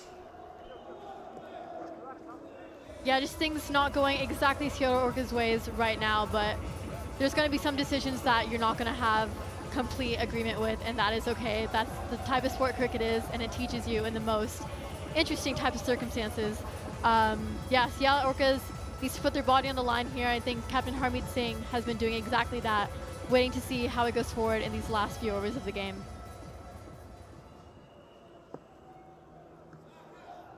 Nip and tuck right now, at this stage. Good looking stroke. But we'll only get the single. Jesse Singh does the fielding. I think the comparison between the two sides with 5 overs to go at the end of this one, Anika, is probably a touch misleading. Yes, the Super Kings have lost 4 wickets, whereas the Orcas had lost none with that record-setting partnership, the highest in 4 seasons of MLC. But I think the thing that's a touch misleading is that the Orcas did not finish strongly in those last 3 or 4 overs, whereas I think the TSK side are likely to do so.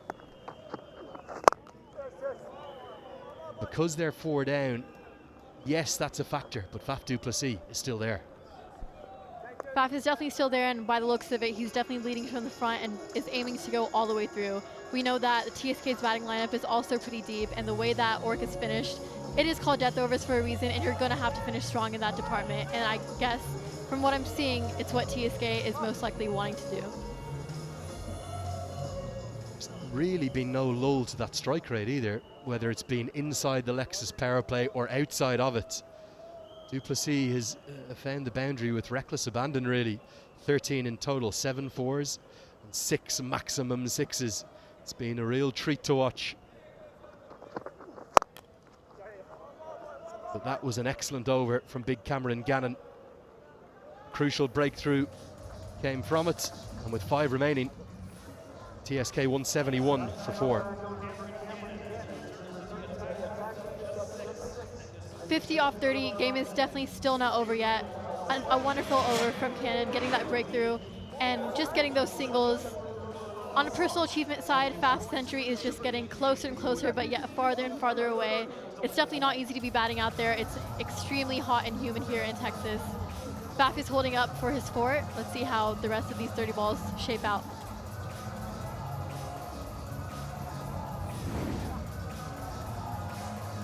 Well, the kids are out and about here in Grand Prairie Stadium, and we've got the kids of the All-Star Cricket Academy alongside me. They're making their ways, and a lot of them, and I got 2 very bright young cricketers. Who do I have to my right? Varnika. Varnika and? Maitri. And, okay, so I heard you bat a little bit, don't you? Mm-hmm. Are you right-handed batter or left-handed batter? A right-handed batter. Right-handed batter, and what do you do? All-rounder. And how old are you? 12. 12, and you bowl pace, you bowl spin? Pace. She bowls pace, she bats, and how old are you? I'm 11. And we just saw another brilliant boundary. 6 runs for the Texas Super Kings as they continue to climb into this chase. Now we have Texas fans. Are we Texas fans? Yeah. Okay, we're a Texas fan, but who's your favorite player? Ali Sheikh. Ali Sheikh. So she's got a Seattle Orcas favorite player, but you're for the Super Kings. How does that work for you?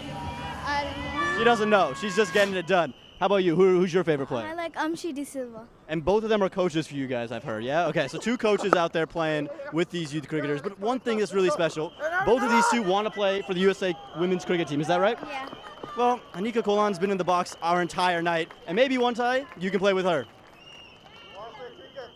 Inspirational stuff. Aman, thank you so much, and looking forward to seeing those girls maybe one day coming and joining you in that women's national team. What do you reckon? Definitely. I think the amount of girls that are in this crowd right now, they have such a good pathway to look up to, and hopefully we get that women's MLC in there soon. So definitely. Oh, I like the idea of that. Women's MLC in the years to come. Yeah, fantastic numbers in this evening. And remember, double headers Friday, Saturday, Sunday, all here in Grand Prairie in Texas. Get on down. Come and enjoy the fun of the fair here at the Cognizant MLC. Good little cameo this from Vian Mulder. 12 off 6 for him. And Faf du Plessis says thank you very much.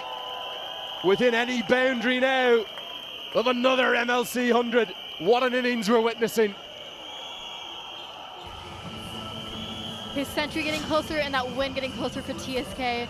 2 more runs to that century and just a bit for that win for TSK. And I'm sure they would love to have that first win in their first game.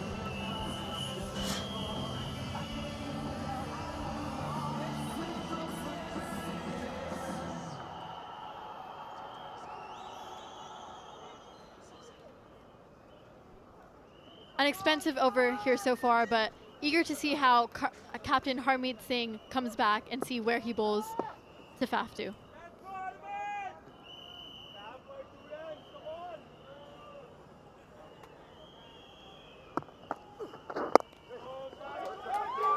He'll get 1. Can he get back for 2? Oh, yes he can. Faf the brave. Faf the phenomenal. It's T20 century number 9. MLC 100 number 4 for him. It's the fastest in his T20 career. Coming off just 45 balls. 7 fours, 7 sixes. Faf du Plessis, new legend. We've seen that celebration for him 3 times, and the 4th one is just even sweeter here, Lenny. The crowd is going wild. There's a wave of yellow flags and yellow whistles I'm hearing all the way here from the comms box. Definitely a treat to be watching today. And at a strike rate of 222 to go with it, he is simply irrepressible, getting better and better with age. Delight on every one of his teammates' faces. There's Nobody quite like him in the history of Major League Cricket. Go, go. And he just keeps running and running. What a knock, what a treat we've been given here under the floodlights in Grand Prairie. It's 189 for 4.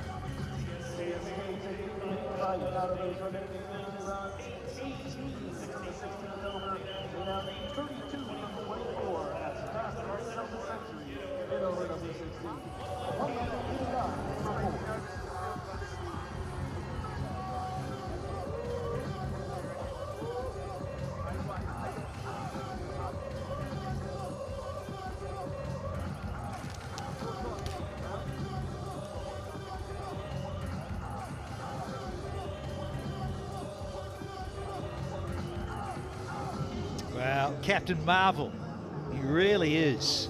Faf du Plessis, he's 42 next month, folks. So ably described by Andrew Leonard. Fantastic Faf, he really is phenomenal. 7-4, 7-6 the symmetry outstanding with a strike rate as he brought up his 100 of 222.22. Oh yeah. Rolling back the clock, South African extraordinaire, opening the batting and just keeps on keeping on. So Shanaka, Sri Lankan all-rounder, going to have a bit of a crack because the asking rate's only 8s. They're going at almost 12s here, the Super Kings, and trying to track down 221. Such as the surface. Faf might just be struggling a little bit here. I think maybe running out of juice in the tank, as it were. New gloves is he asking for, or some sort of Exceed type drink. Yeah, great feat. Cognizant MLC 6 to do it just nicely. There you go, straight. He's hit it so clean, so straight, so often. And so now he's just asking for a light refreshment. Stop some of the cramping and hanging in here. You field the 20 overs and you come out and bat, and he's been there for 16.1 overs. Tries a catch it. Okay, Mulder clothed it. Brings back the captain on strike, who's yeah, enjoying life. And Liam Plunkett, you've been enjoying life too. I have, mate. I've been busy in the boxes as an ambassador role as MLC. I say ambassador extraordinaire, doing your thing. It's actually nice to see this grow. I've been here for the last obviously 4 years. Came across in Philly, played minor league, and now a part of Major League, and played and transitioned into commentating, and also been an ambassador of MLC, which has been great. Yeah, the growth of the game here has been exceptional in recent times. You think about the ICC Men's T20 World Cup and USA getting up over Pakistan at this very venue. He has been lit up. Once things get into it a bit more, might see a few more fans come in live. Yeah, lovely hands, lovely wrist. We can see what Chanaka was trying to do, but too good, Faf du Plessis. Yeah, man in form. What an innings this has been from the legend. Played a lot of cricket, always executing. Last year was a massive year for him with his hundreds, and obviously he's followed on this year. Nice little clip off his leg, easy shot, 4 runs. The game is looking like it's going to finish a certain way right now. Easy fashion. Yeah, just the 26 from 21. Faf's top score in the MLC.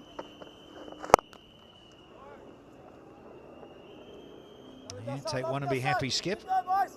But back to you, Mr. Mulder.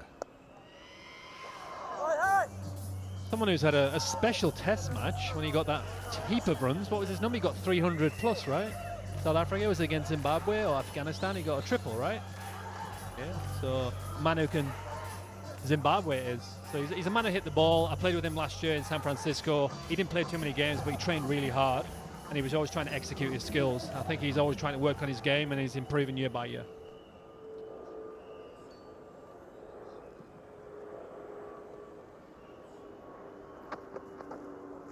Might have to reload that one. He's tried the slower tennis ball bouncer. Yeah, and you think about Faf, and I've seen him over the years, and his body there and his elbows.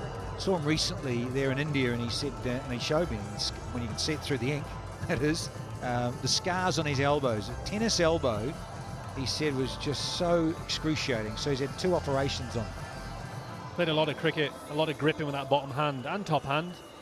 He's played a lot of cricket. It's not just in the game, but how many nets, how many balls you hit in practice, how many underarms do you hit? Not so many now, but the amount of massive balls he's hit over his career is going to pay a little bit of toll on the elbows. Certainly has. And you think about the great players that just so gorgeous at playing off the back foot with the top hand. And Sachin Tendulkar, I remember Sachin wore a tennis elbow Velcro brace. Great Sonny Gavaskar. Clubbed, Mulder. Oh, it's almost a one-hander. Is that Heckmeyer down there? Almost takes a Cognizant clutch of note. He actually moves really well in the outfield. He's took some really special catches. He's got great hands. Difficult catch. The 200's up with that boundary. Obviously, it's kind of becoming one-sided. We thought this score was going to be hard to chase down. But obviously, with the legend that is Faf du Plessis, anchored this roll. Not just anchored, he smoked it. And they're in a great position, 203 for 4 of 16.5. Last ball of the 17th.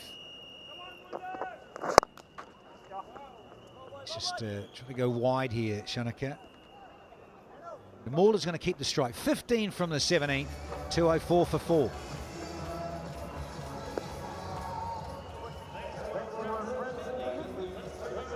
Once again, that South African flavour to the fore for the Super Kings.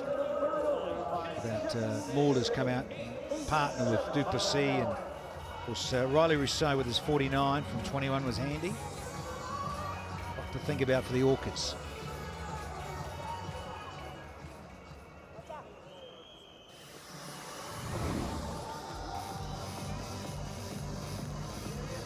Wickets is the key.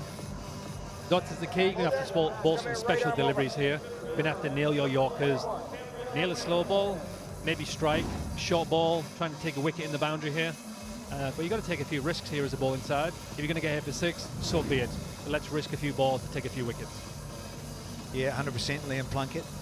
Going to do something a bit special here. And here's Gannon with his last 6 balls of the night. Tried the cheeky slower Yorker and has missed his mark, but I tell you what, Mulder hasn't. Yeah, I think he's trying to execute and he's trying to risk that ball. Obviously he's missed his leg. Bit of a back of the hand by the looks of it from the comms box. Obviously bowled a full toss, which becomes a pie, easy to hit with someone set. You've got to try that, like we said. We've got to take some wickets here. You've got to try and offset the batsman, make him take some risks, and hopefully the ball goes to a field out in the deep there. But it's a great shot, kept his shape.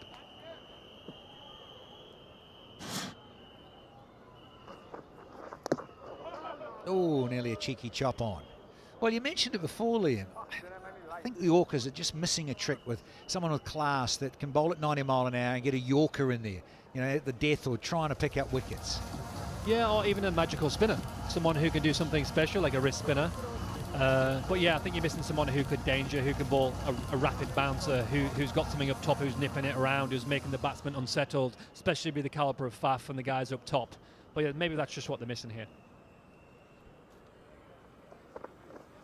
Yeah, we all love a mystery spinner, don't we?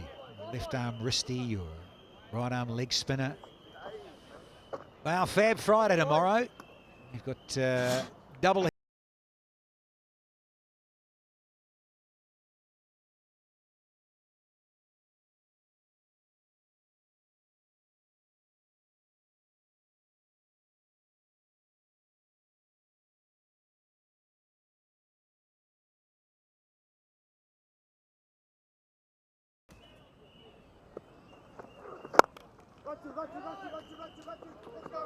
No. Oh, yes, boy, yes, boy. Quick field in the deep. What these do really well here, the South African boys, is run really quick in between the wickets. They're very experienced. They can pick the pockets. They kind of know each other very well. So they can obviously judge whether it's a 1 or 2. Originally that was a 2, but they broke it down to a 1. What's the point in risking anything as the bat inside here? And Faf just saying, look, my legs aren't as young as yours. WM. Vihan Mulder, yeah, a bit younger and a bit quicker. He's on strike now. Doing a good job here. He's at 3 6s for his 27. And Faf is just happy now to noodle it around and say, look, it's over to you, Vihan.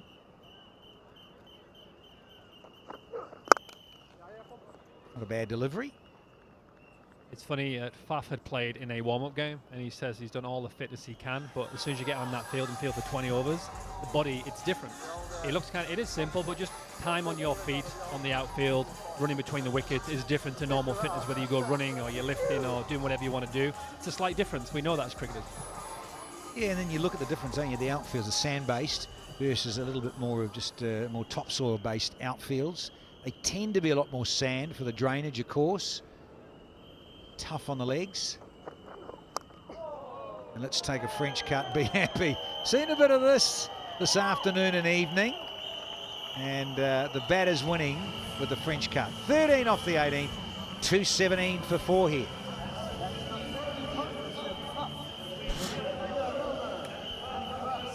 Yeah, little cutter.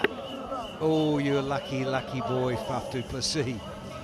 To say if you, as a batsman, if you're going to swing hard, fully commit to it, and that often happens. When you see earlier on Simon Kamala up top, he just placed the ball, got caught, he didn't fully commit. When you have someone like that with Faf who's in, he's going to swing and swing hard. Inside edge, 4 runs, fully commit, you never know what happens.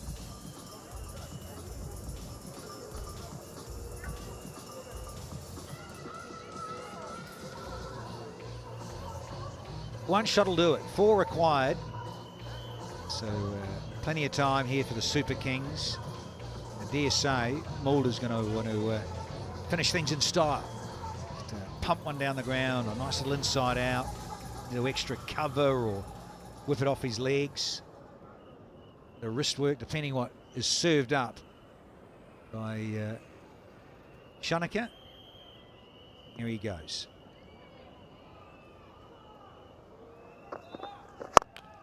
Up and over. Not quite. It's a little plug and a shot that is just a bit of a scoop in the end for 2. I think he tried to absolutely nail it and just lost his shape a little bit. I think normally an everyday situation in the net, so even when he's had deliveries like that before, it would have went over our head. Probably got excited, eyes got too big, swung too hard. It's 2 runs, 2 to win. Yeah, the anticipation here for Texas Super Kings in the dugout. A few the crew on their feet.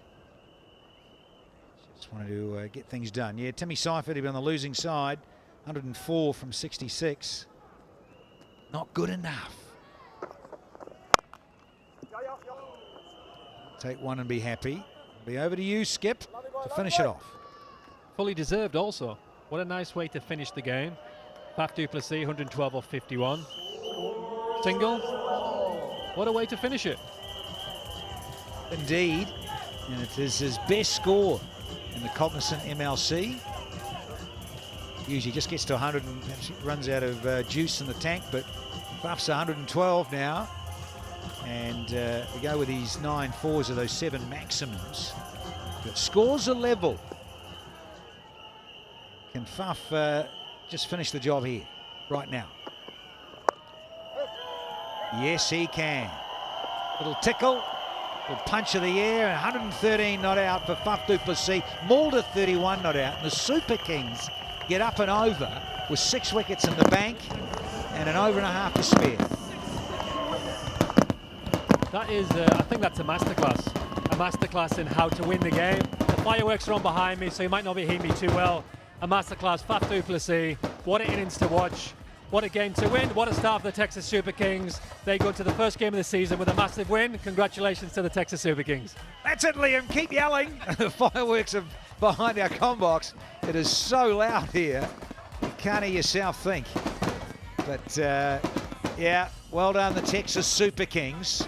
221 for 4 and 18 and a half. Almost bang on 12s and over. That run rate from the men in yellow. Far too good here on opening night. I don't think I can match your volume, Danny. That's a lot of skill in that volume. Great game, great win. On to the second game tomorrow. A game of 2 halves, some good hundreds in both sides of the game. A good chase, and what a win for Texas Super Kings. Yeah, really good skill set when you've got Faf du Plessis at the top. You've got Riley Rousseau as well. Let's not forget about his contribution of 49 from 21. And Vian Mulder is 31 from 15. He's not out with his captain, with a nice little strike rate for Vian Mulder of 206 with 3 sixes in that 15-ball start. Holy moly! The gods are here. Thor and Zeus cutting loose. Oh man, that has been loud. Good wicket in the end. Yeah, very good wicket, Liam. I say, perhaps a little bit on the slow side. You can understand Curator's been a little conservative and they've just wanted to be quite flat and important for the first outing to be a goodie. Look, you see 220, played 221 with an over and a half to spare. Here we go at the final. Mulder and Faf du Plessis embracing, winning that game. But from my side a little bit, the wicket was on the slow side. The slow balls didn't really grip. They stuck in, which allowed the batsman to sit back and see the variation, see the change in variation. They had plenty of time to see that and to smoke the ball. But it's a fantastic innings, a magnificent innings by Faf du Plessis. Well-deserved win. And he just rolled on from last year, 300s last year, starts the season this year with 100, and he's still got it. He's still dishing out the goods. Yeah, he certainly is, at almost 42 years of age. A little chuckle there. Says, sorry, Timmy, your 100 wasn't good enough. I had to match it and some.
Yeah, let's check these out, Liam Plunkett, because it's a bit of a class here from Dear Faf. Yeah, I think after that first wicket in the first over, the Texas Super Kings set on fire. There was a wicket on, the pressure was on, but Faf took that away from the Orcas straight away. He punched the bad ball. Riley Rousseau came in, put the pressure on the ballers with some crazy shots like that one, the old scoop, sweep shot, whatever that was. Faf just looked class all the way through. He did take risks, but the risk came off. Hit boundary after boundary, and he wasn't messing around. He did the 100 in quick time, very successful, and it looked comfortable throughout. I think Orcas are missing a special spin bowler, someone a little bit different, someone with that express pace. I think they're going to have to get plenty of runs on the board to be competitive in the MLC. Yeah, you do when you're up against someone of Faf du Plessis' quality. That is what you've got to do, and didn't take enough of these, didn't get enough wickets up front. Of course, it's key in T20, you have to get people out early. Yeah, looking at this though, it's like the wickets change throughout the tournament. This is a flat wicket, then we go to different venues. So the venues might match up to the Orcas a little bit better. But I think they're got to be disappointed with that.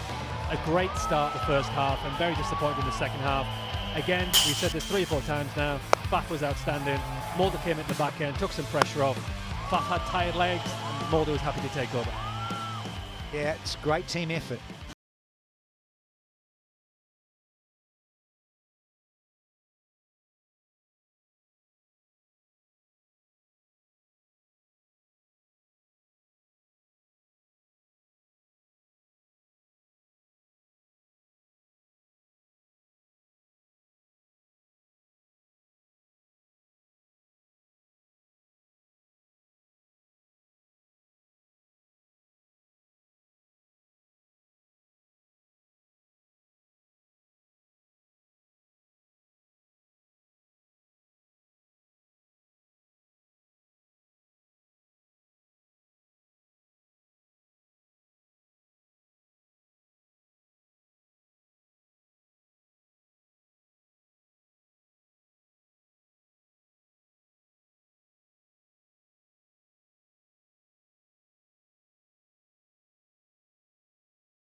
Successful champions in the T20 franchise landscape, and he's still doing it. You have to have such an amazing passion and a want to do well over and over again.